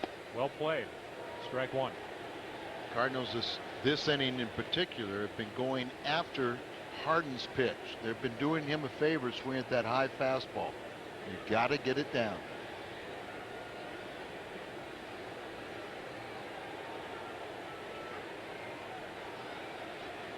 Reggie Sanders has hit 11 home runs this season. Rennery is running. The pop up into right center field should end the first 6 innings. Katse has it. We go to the 7th. Cardinals hanging on. They lead it 3-2 over Oakland.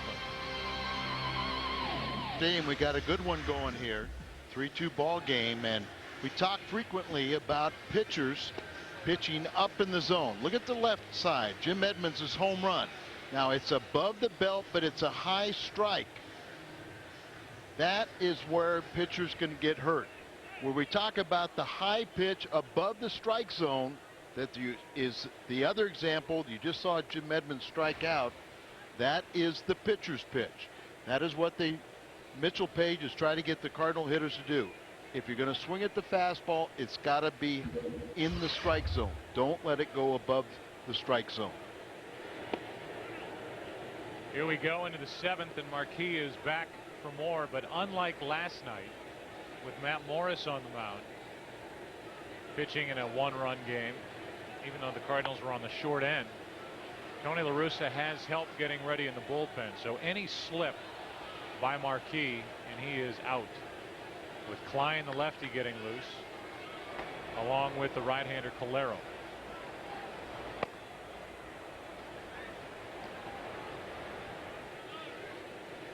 Here's a 1-1 to Scudero.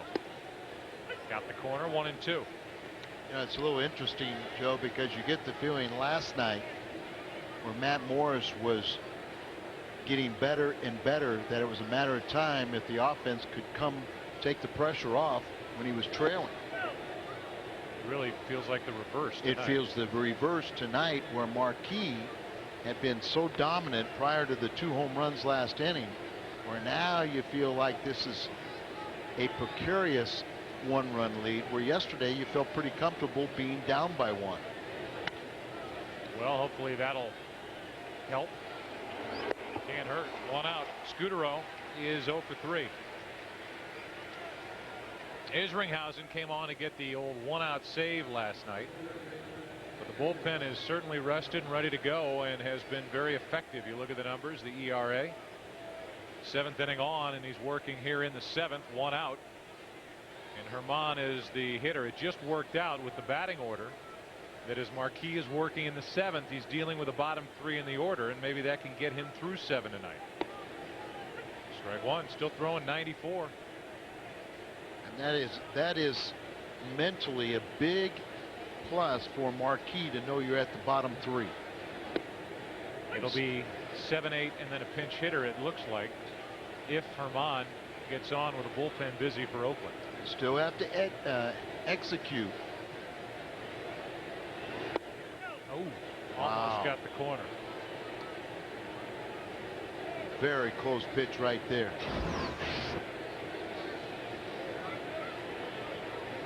And we've talked about all night, he hasn't had that low part of the order, or the strike zone. He is taking care of the low part of the order as he gets his 4th strikeout. And that means the reward for getting Herman on that weak swing and miss is that he gets to deal with Harden as opposed to a pinch hitter, and Rhodes sits down in the bullpen. The next great thing in sports entertainment returns tonight with IMAX as Max Kellerman takes on the world to determine if the Pistons win over the Lakers is the biggest upset in the history of the NBA Finals. Plus, with the U.S. Open starting tomorrow, will Phil Mickelson be able to win his 2nd major in a row? IMAX tonight, 10:30 on Fox Sports Net. Ball 1 to Harden, who gets a pretty good swing, by the way. Ball 2. Harden has to be very thankful, like Matt Morris was, that his manager allows him to stay in this game, hopefully pick up a W. Also an indication that he's not that confident with the bullpen. Well, this is like going down with an empty half court with a layup in front of you and missing the layup. If Marquis can't get, and certainly any hitter's dangerous, you certainly don't want to fall behind and walk or give up a hit to Harden to keep the inning alive for a 300 hitter. Burns on deck. Well, remember, the difference of this ball game right now is Harden couldn't get Marquis out. 2 balls, 2 strikes, 2 out, nobody on. Good work by Jason to come back after falling behind 2-0. See if he can put him away. That away. Good 7 innings from Jason Marquis. That's strikeout number 5. Bottom of the 7th, it's time to stretch. It's 3-2 St. Louis. Portion of Cardinal baseball on Fox Sports Net, brought to you by Jack in the Box. Jack in the Box now accepts MasterCard and Visa at most restaurants. By Geico, a 15-minute call can save you 15% or more on car insurance. Another good game with the Oakland A's. Cardinals lead it by 1 as we play in the bottom of the 7th. And it appears that the Cardinal starter, Jason Marquis, is finished. Cardinal bullpen is busy. Marquis due up 2nd in the inning, and Anderson's already in the on-deck circle. So 7 innings, 2 runs on 5 hits against a very good Oakland Athletic team. A chance to be a winner tonight, but it will not be easy. Lois Bash is today's merchandise prize winner in the Hyundai Long Drive Inning Sweepstakes. Cardinals hit a home run here. Lois Bash qualifies for the Hyundai Santa Fe drawing in September. To register, visit a St. Louis area Hyundai dealer. 2-0 on Yadier Molina, who's 0 for 1 with a walk and a strikeout.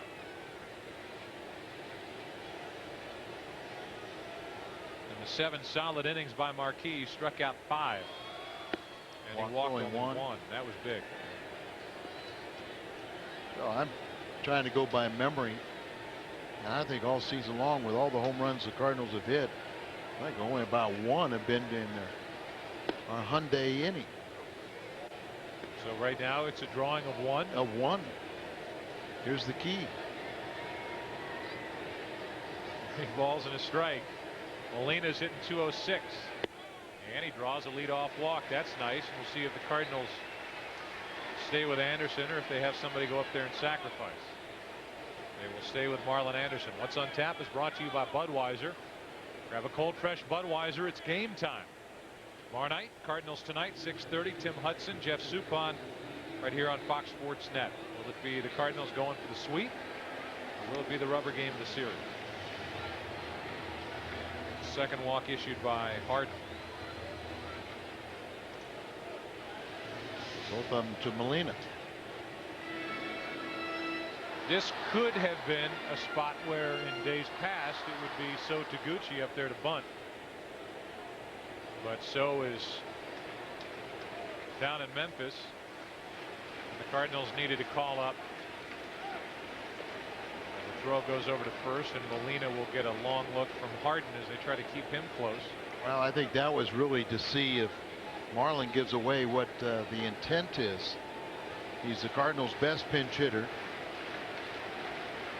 Leads with 7 pinch hits, tied for 3rd in the National League, and he's had some success against Harden. And they're going to play it aggressively, let him swing at least on that first pitch. We've seen La Russa change up. Ball 1 when Danny Herron came up, so Taguchi was sent out. And it's Marlon Anderson, the Cardinals' best off the bench. Kiko Calero will be the new pitcher in the 8th.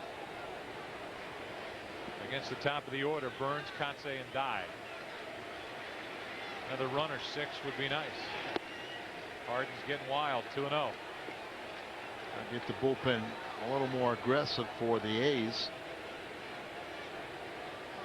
And Kurt Young, will pitching coach, come out and talk to him to spell a little time.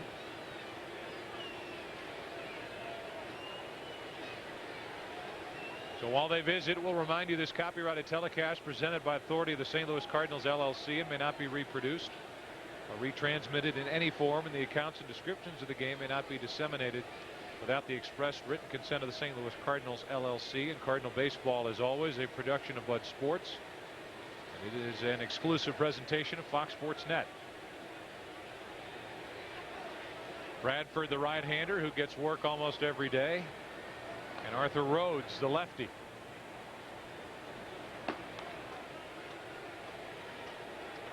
Bradford tried to go 2 innings last night. One of the coaches was very complimentary of Bradford for 1 inning. So that's, he likes him for 1 inning and emphasized not 2. Cardinals went to work, and it was Bradford who started that 5-run 7th. It was Dukeshire, the right-hander, who tried to finish it. And they said he's been their most reliable reliever, Dukeshire. Here's a 2-1 to Marlin. 2-2.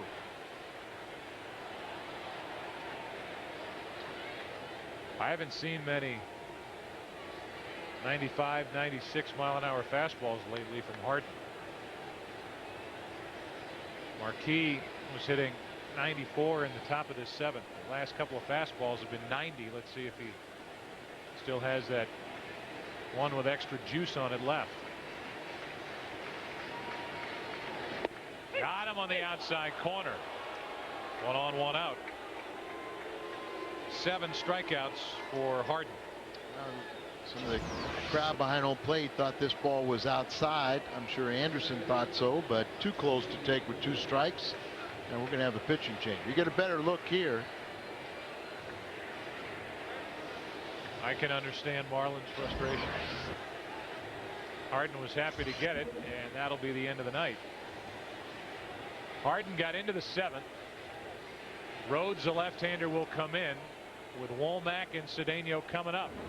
Cardinals trying to add to a 7th inning, 3-2. Tonight on the Best Damn Sports Show period, they look back at the NBA Finals with Raptor star Jalen Rose and Sun star Amari Stoudemire to find out how the Pistons dominated the Lakers and what the future holds for both teams. Plus, Cardinal rookie wide receiver Larry Fitzgerald drops by to tell him why Arizona could be the surprise team this year.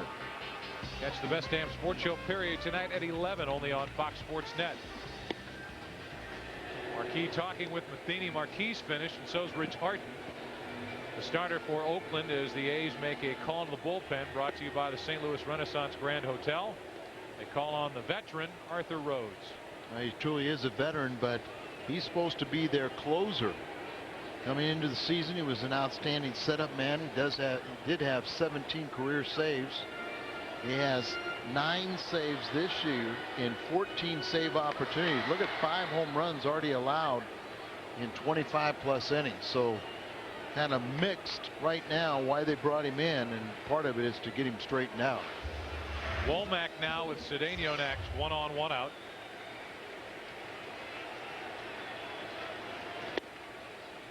Almost an identical crowd that we had last night, size-wise, 33,386.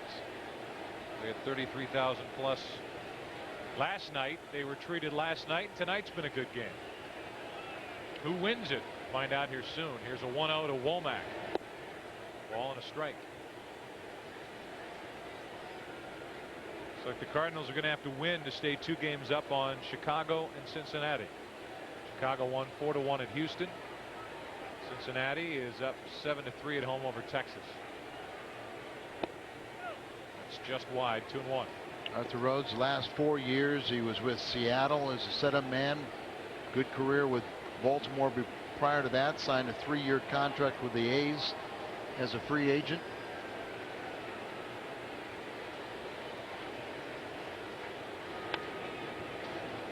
Two on Womack. But another pitcher making that case about how difficult it is to close.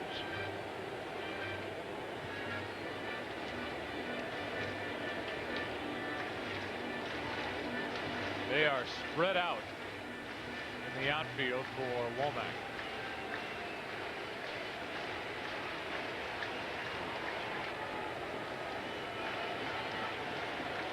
The 2-2, 3-2. See if the Cardinals start the runner. Griffey will not get home run number 500 tonight, unless the Rangers come way back, down 7-3 in the top of the ninth.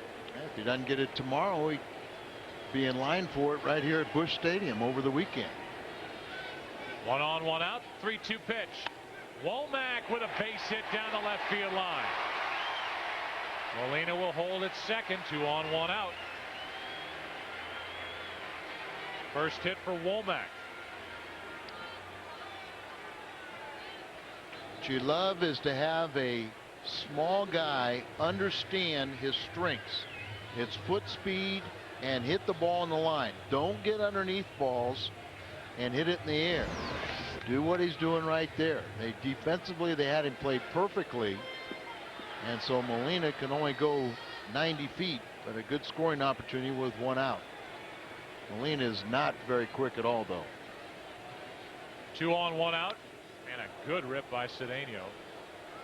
Roger hit a home run on Sunday right-handed at Texas. Switch hitting outfielder. Remember last night when McKay was at second base and scored on a base hit to right field? Well, the middle infielders do not pay much attention to that runner at second at all. Wow, what a pickup by Miller. Rhodes is saying the ball slipped, and you just don't expect this as a catcher. And you just kind of hope that the ball bounces up and catches the glove, and that's basically what happened. But Joe Hokindo is very aggressive, and he'll get that runner at second base to get as big of a secondary lead as he possibly can, because the middle infielders are not paying any attention to him. A late swing by Cedeno. And it's 1-2. Oquendo's yelling at Molina right now, telling him you can get further. You can get further. Shortstop's not messing with you at all. He's not trying to get you back to second base, so get off there. That's the only way he can score from second. If it is because the infielders are not pushing him back.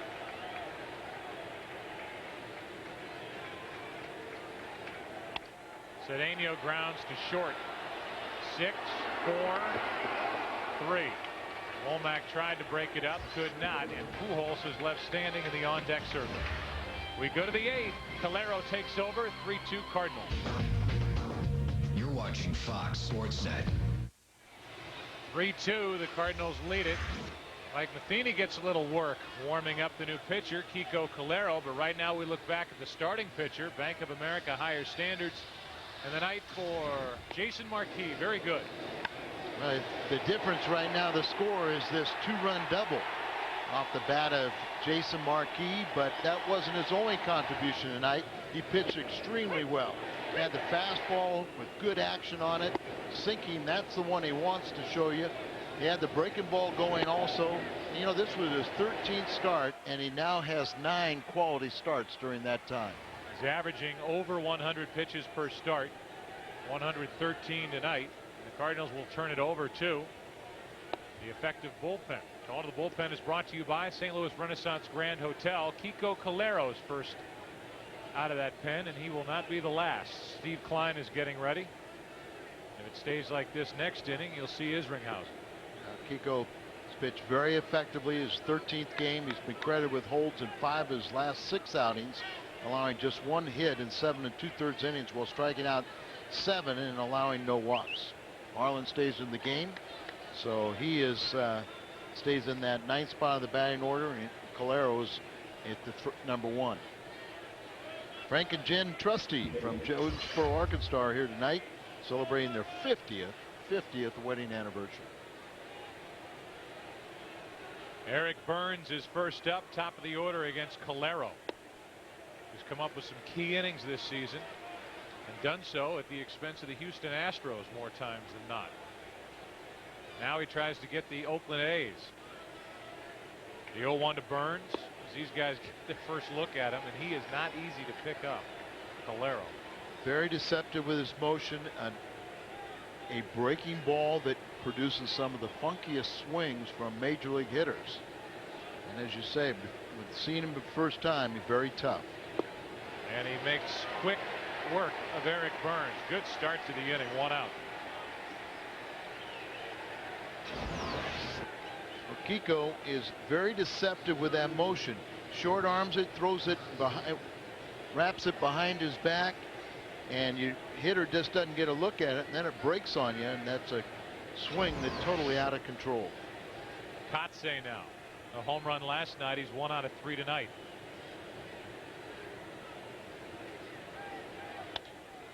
Into center field. Got it off the end of the bat. That is 2 quick outs.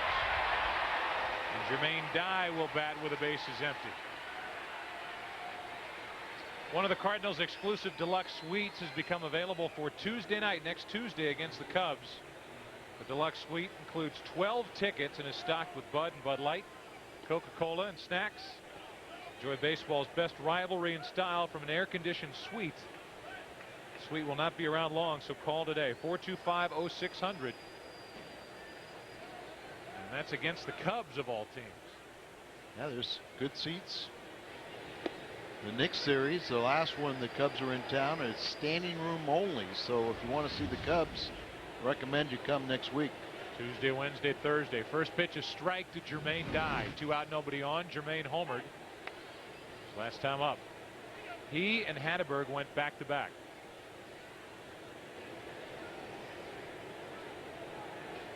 (3-2) in the 8th. 0-2, and we have not seen very comfortable swings against Calero by these 3 Oakland hitters. Kiko, you and I gained a lot of respect and wanted to see more of him last year, and then he had that nasty knee injury. That happened in Kansas City. I'm with you. And then we couldn't wait. I think the Cardinals were shocked that he recovered as quickly as he did. They didn't think he was going to be a factor in spring training, and he was healthy. 1-2. He is a weapon out of the bullpen, to be sure. A 1-2-3 ace. That huge 8th inning against the top of the order. Way to go, Kiko Calero. Bottom of the 8th, 3-2. Brought to you by the Suntrum Automotive family. A home run tonight. Suntrum Automotive family donates $100 for every Cardinal home run hit. Edmonds hit the home run back in the 2nd.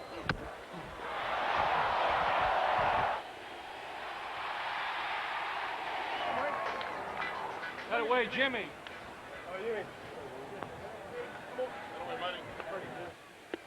Albert Pujols leads it off and takes a strike over the outside corner. Woody knows there's a mic on the chest of Jim.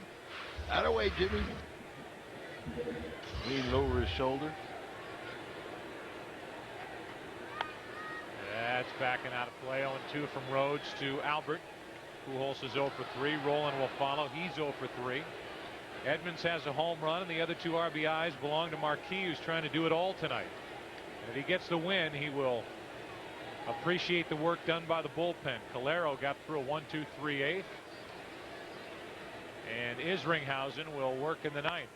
Pujols hits it in the air to left. Will it carry? Burns, 1 out. Good work by Arthur Rhodes so far. We've been giving you sound tonight from the Cardinal dugout and beyond, and we ask you to chime in and let us know your thoughts. STLCardinals.com. Tell us what you think of the broadcast. Scott Rolen steps to the plate. Rolen is 1, make it 0 for 3. Edmonds 1 for 3. The next 2 hitters. What's going on with Scotty? 0 for 5 in this series. Ball 1 from Rhodes. An A's fan, and at least a guy who's wearing a Cardinal shirt. But I'm going to say the guy on the right is definitely an A's fan to wear that thing. 1 ball, 1 strike. Maybe it's his grades. 1 ball, 1 strike on Rolen with the bases empty, 1 out. Got straight A's. The heart of the order will bat for Oakland in the 9th. That means Hatteberg, Crosby, and Miller. The guy that really scares you of that trio is the first guy up, Hatteberg. The freshly shorn face of Jason Isringhausen. Good rip. Truly breathtaking.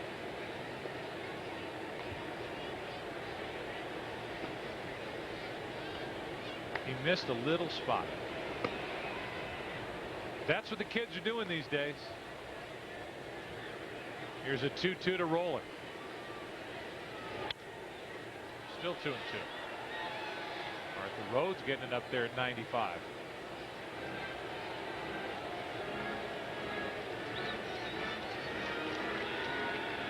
Kids having fun as the Cardinals are hoping to pull to 500 at home. We're at the 2-hour 9-minute mark. That helps. That's not. It can't be. No, that's true. An American League team playing. I'm telling you. Rolen will float a base hit. His first of the series. Hustling. He's going to try to make it.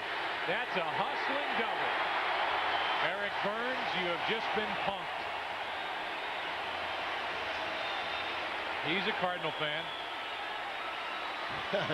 A's fan didn't like it too much, but boy, that could be a big insurance run out there.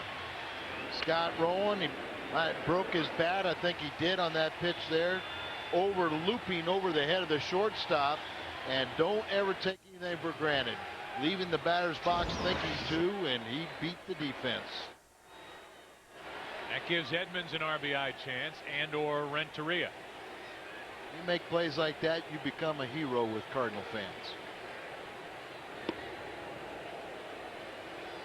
It's the hustle of Hudler with more ability.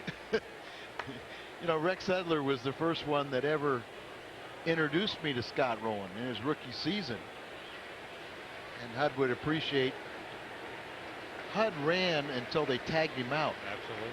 And Hudler would have said the same thing, by the way, about Rolen. And, well, maybe Scott Rolen is trying to be Hudler. He almost broke too soon and was trying to work a balk out of Arthur Rhodes. Well, he almost got that great jump, but then it was, like you said, a little too soon, and he didn't feel comfortable. But you're right. You can induce a lot of balks to left-handers when you break like that because the runner's behind them. And with all that going on behind Rhodes, it's impressive he can throw a breaking ball for a strike to Edmonds at the plate. Runners behind you, you know, you're hearing this yelling, but you don't know why, and it's a common tendency not to step off and just try to kind of spin. Strike 2 on Edmonds. That pitch up again. Jim loves the ball up, but you've got to get it down. You know, Jim Edmonds and Arthur Rhodes have had many a battle.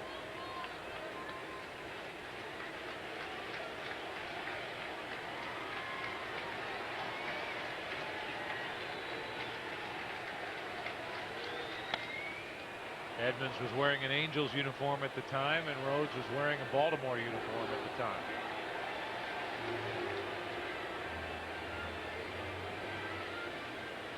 Ken Maka, the manager of the A's, was probably on the coaching staff with the Angels when Jim was there also.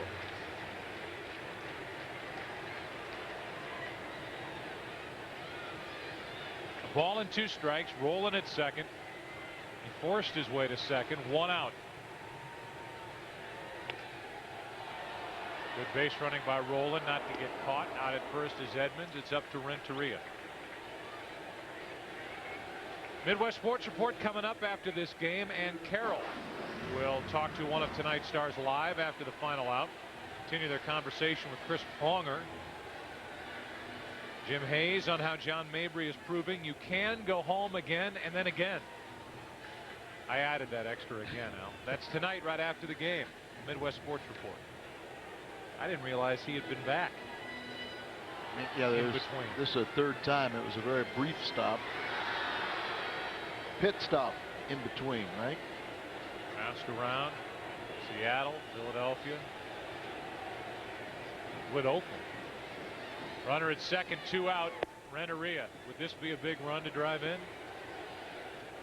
A huge run. With Hatteberg due to lead off. Red hot Scott Hatteberg. The 9th inning. Isringhausen's rooting for a run out in the bullpen. If he can get it.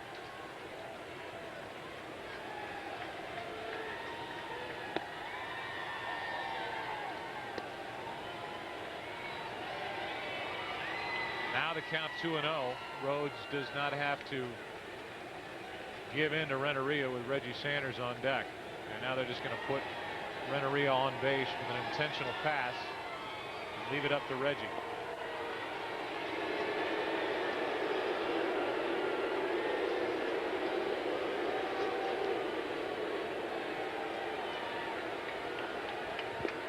Two on, 2 out for Reggie. Cardinal fans, help send your favorite Cardinal players to the 2004 All-Star Game in Houston on the 13th of July.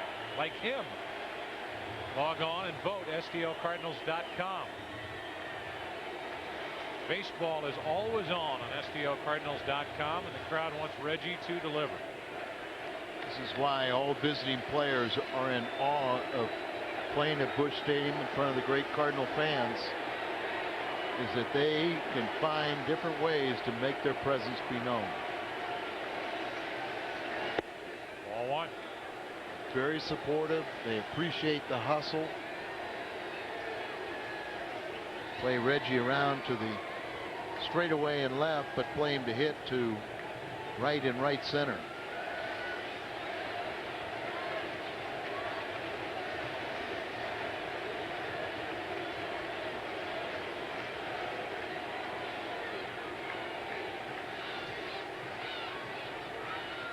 Sanders trying to give the Cardinals a little breathing room. Leading by 1 in the 8th. Like he was ready for that pitch, but Rhodes did a good job of running it in on Sanders. 1 ball, 1 strike. Reggie really struggled against left-handed pitching this year, and also they try to get in on him and try to attack him up in the zone also. One thing, Mitchell Page working with him to keep him to not go after the pitch above the hands.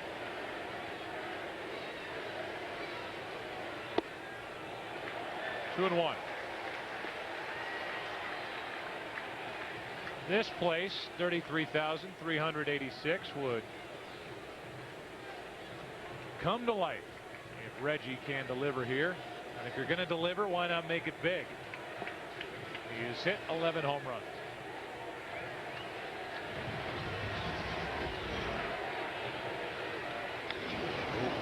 Pretty good rip. 2 and 2. He's one of those dangerous type hitters. You make a mistake, you jump all over it. Make your pitches. You can consistently get him out. But in between, he'll put up some pretty lofty numbers.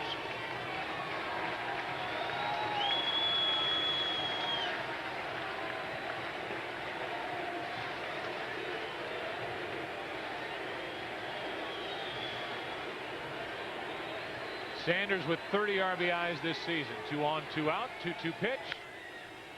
That will not be called.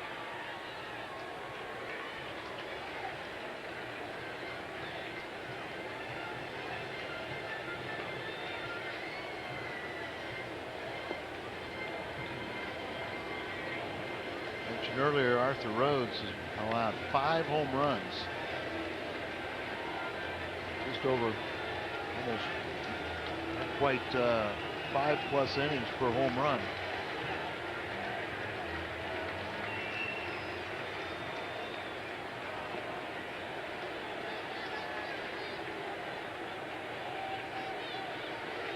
Another 2-2 to Sanders with 2 on, 2 out.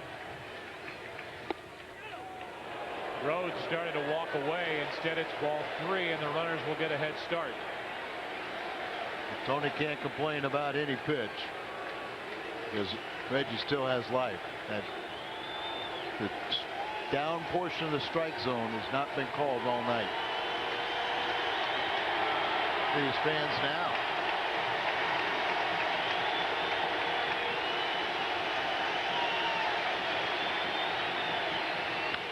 Sanders into left center field. Back at the wall. Reggie, a 3-run shot at 6-2.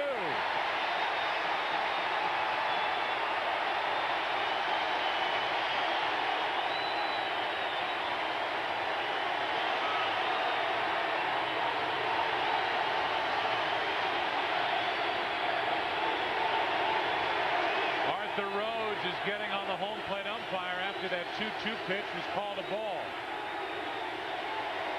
Here's the pitch that gave Reggie Sanders life and a chance to hit a 3-run homer. That was called ball 3.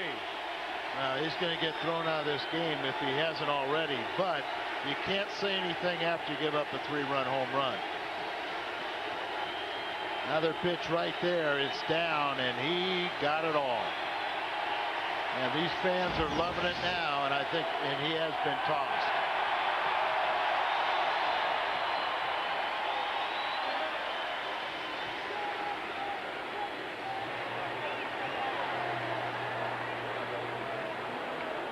Arthur Rhodes still talking to Dreckman, the home plate umpire, and Dreckman just turns and walks away. Well, you know, I mean, we said it at different points of the game. The pitch that down was not being called. I don't blame Arthur for being upset, but that didn't mean he had to throw a 3-run home run pitch. We will have a new pitcher as Rhodes has been kicked out. The Cardinals lead by 4 here in the 8th. Sportsnet is brought to you by Budweiser, who salutes America's designated drivers. We all make a difference. And by Chevrolet. 10 new models, 5 available now. The new Chevrolets, an American revolution. Welcome back to Busch Stadium. The Cardinals were oh so close to carrying a 1-run lead into the 9th inning. The A's walked Renteria after falling behind. They walked him intentionally to get to Reggie Sanders. On the left is the 2-2 pitch. It was called ball 3. And on the right, a 3-run home run. And after that, any Oakland fans in the house? Not too happy. But for good measure, all the Cardinal fans are pouring it on. Call to the bullpen is brought to you by the St. Louis Renaissance Grand Hotel. We saw him last night. He has as long as he wants to warm up. Ricardo Rincon. He's really struggled this season. Veteran. At one time was traded straight up for Brian Giles. And he's allowed more than 2 runners per inning. And Reggie Sanders with that patented smile on his face, and rightfully so. The interesting thing is who's going to pitch in the 9th inning for the Cardinals. It was clearly going to be Isringhausen. Simon Tachi's now getting loose. And I was thinking about something that you and I have talked about a lot. Could be Calero could stay out. It could easily be Calero, but in Calero's case, I think the odds are better that Calero goes out there than Simon Tachi. But you know, and you talked about it before, when you're a relief pitcher, you come in, you believe you're finished. It was a one-run game. I did my job. I got the 3 outs. Now just take a seat. All of a sudden, the Cardinals get 3 runs. It's no longer a save situation, and you might be right back on the mound. Exceptional point, and we do not know what transpired in that dugout to where that might have been communicated to Calero or not. You know, the high five, see you later. You're in the shower, you know, because the position players stay on the bench, but pitchers a lot of times after they finish that inning and assume that they're not going to be there. He's still on the bench, and looks like he's prepared himself to go stay out there. You always put a disclaimer on things, and you said, you know, if things go according to the plan, Izzy, you're out of the game, Izzy, but you better stay ready in case we get a bunch of runs. Yadier now takes a pitch high for ball 1. Molina tonight is 0 for 1 with 2 walks. 2 out, nobody on. So what'd you say about this 2:10 game that now that it's starting to rain? Is it? Yes. Just spitting a little bit. One now, ball, 1 strike. Now you've asked for it. We clearly can't have any delays tonight. Molina takes ball 2, 2-1. Simon Tachi is getting loose for the Cardinals out in their bullpen. And Barry, you know, and that could be just him getting ready on his own, because if it got into a save situation, you know, you bring in Izzy and you've got him backed up. He's your long man. He did go an inning and a third Saturday at Texas after being recalled. 2-2 on Yadier Molina. Veracruz, Mexico, for Ricardo Rincon.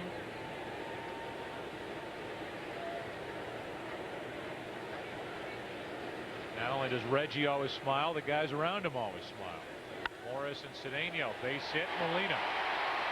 That's his first of the night, and he's starting to get a little more comfortable at the plate here at this level. Now 3 out of 5 in this series against good Oakland pitching. And the Cardinals are going to have a tough decision to do.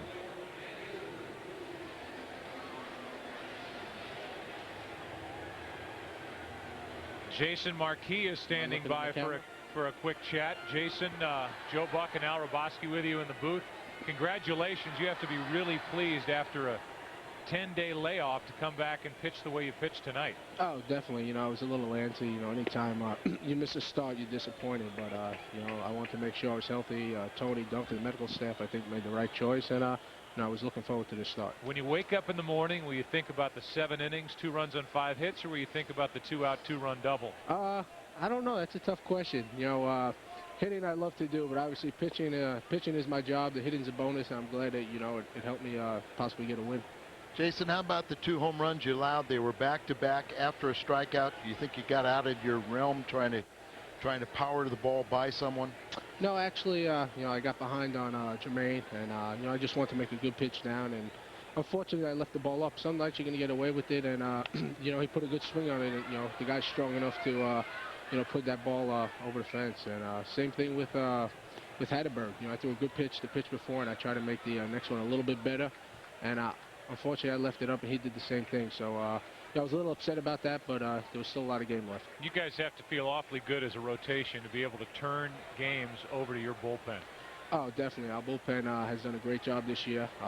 You know, hopefully we could go deep in the game so that we could keep them fresh for the whole year. And you know, whenever we come out of the game, we know it's a done deal when they come out. This inning's a done deal, and Jason, congratulations on pitching well tonight. Hopefully you'll get a victory for your efforts. Thank you very much. That's Jason Marquis, the starter tonight, hopefully the winner. Lightning, thunder in the area.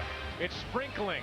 The Cardinals are leading 6-2 going to the 9th. Ray King thinks about interleague play on our Geico Direct moment. It's good to see it come. Good to see it go. May feel that way, but right now the Cardinals are on the verge of being 4-1 in interleague play. Thanks to Reggie Sanders, a 3-run home run in the bottom of the 8th inning, giving the Cardinals a cushion And Kiko Calero is trying to pick up his first save of the season and second of his career. Reggie Sanders wore the mic last night, hits a home run tonight. Edmonds wore the mic tonight, hit a home run tonight. Hatteberg takes a strike from Calero. Thunder and lightning in the area. A few raindrops. Cardinals lead by 4 in the 9th inning. Not only, Al, you mentioned the 4-1 start in interleague play, but you would have to consider the two opponents, Texas and Oakland, the hardest part of the interleague schedule for the Cardinals this season. They still have action to go this year with Kansas City, and they will take on a struggling Seattle team. The 1-1. There's a good start for Oakland. Another hit for Hatteberg. 1 on, nobody out. Brent Stover is standing by, waiting to tell us what's coming our way on the Midwest Sports Report. Right after the game on the Busch Light Midwest Sports Report, the best Cardinals post-game coverage in town. Kevin Slayton joins us to take your calls. 1-888-RING-FOX. That and more after the game. But now back to Joe and Al. Guys. Here's Bobby Crosby, who after going 4 for 4 last night is 0 for 2 tonight. Leadoff man is on, and Crosby takes a breaking ball for a strike. Is he up again as one more base runner, and it's a save situation?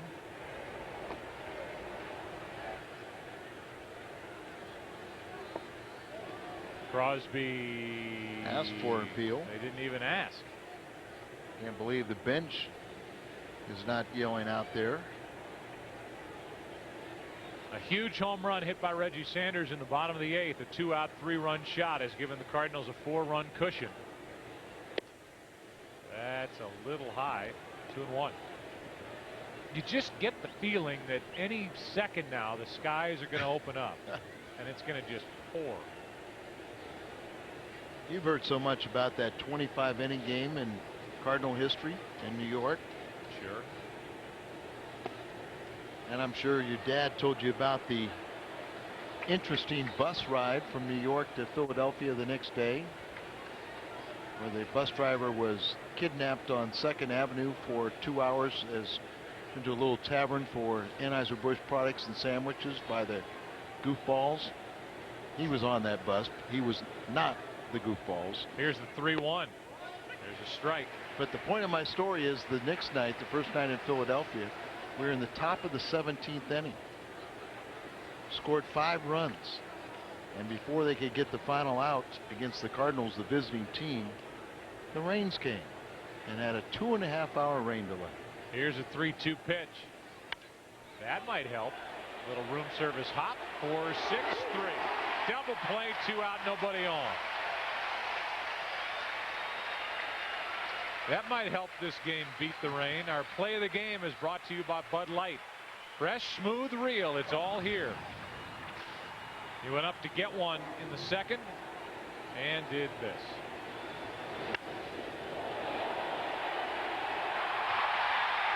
Number 14 on the year. 1 of 2 tonight for the Cardinals. Well, 5th home run that Harden has allowed. Ball 1 to Damian Miller. Pretty good velocity on that fastball from Kiko Calero. 92. Crowd wants it to end right here. Ball 1 strike. Now the fastball up in the zone.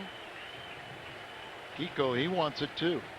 And it's nice to see him getting these later inning assignments. A 1-1 pitch. Down to their final strike of the A's. The Cardinals, they hang on. Will be going for the sweep tomorrow night against a good one in Tim Hudson. They'll have Suppan on the mound, and we'll be on the air with Cardinals tonight at 6:30. Make a nasty pitch, Kiko, and end it at 9:44 p.m. Cardinals win it 6-2. They've taken the first 2 games of this set against Oakland. They're 4-1 in interleague play against a combo of Texas and Oakland. A huge home run by Reggie tonight. One by Edmonds, and great pitching and hitting from Marquis. For Dan and Al, I'm Joe. The Midwest Sports Report coming up. Join us tomorrow night. Let's go to the studio.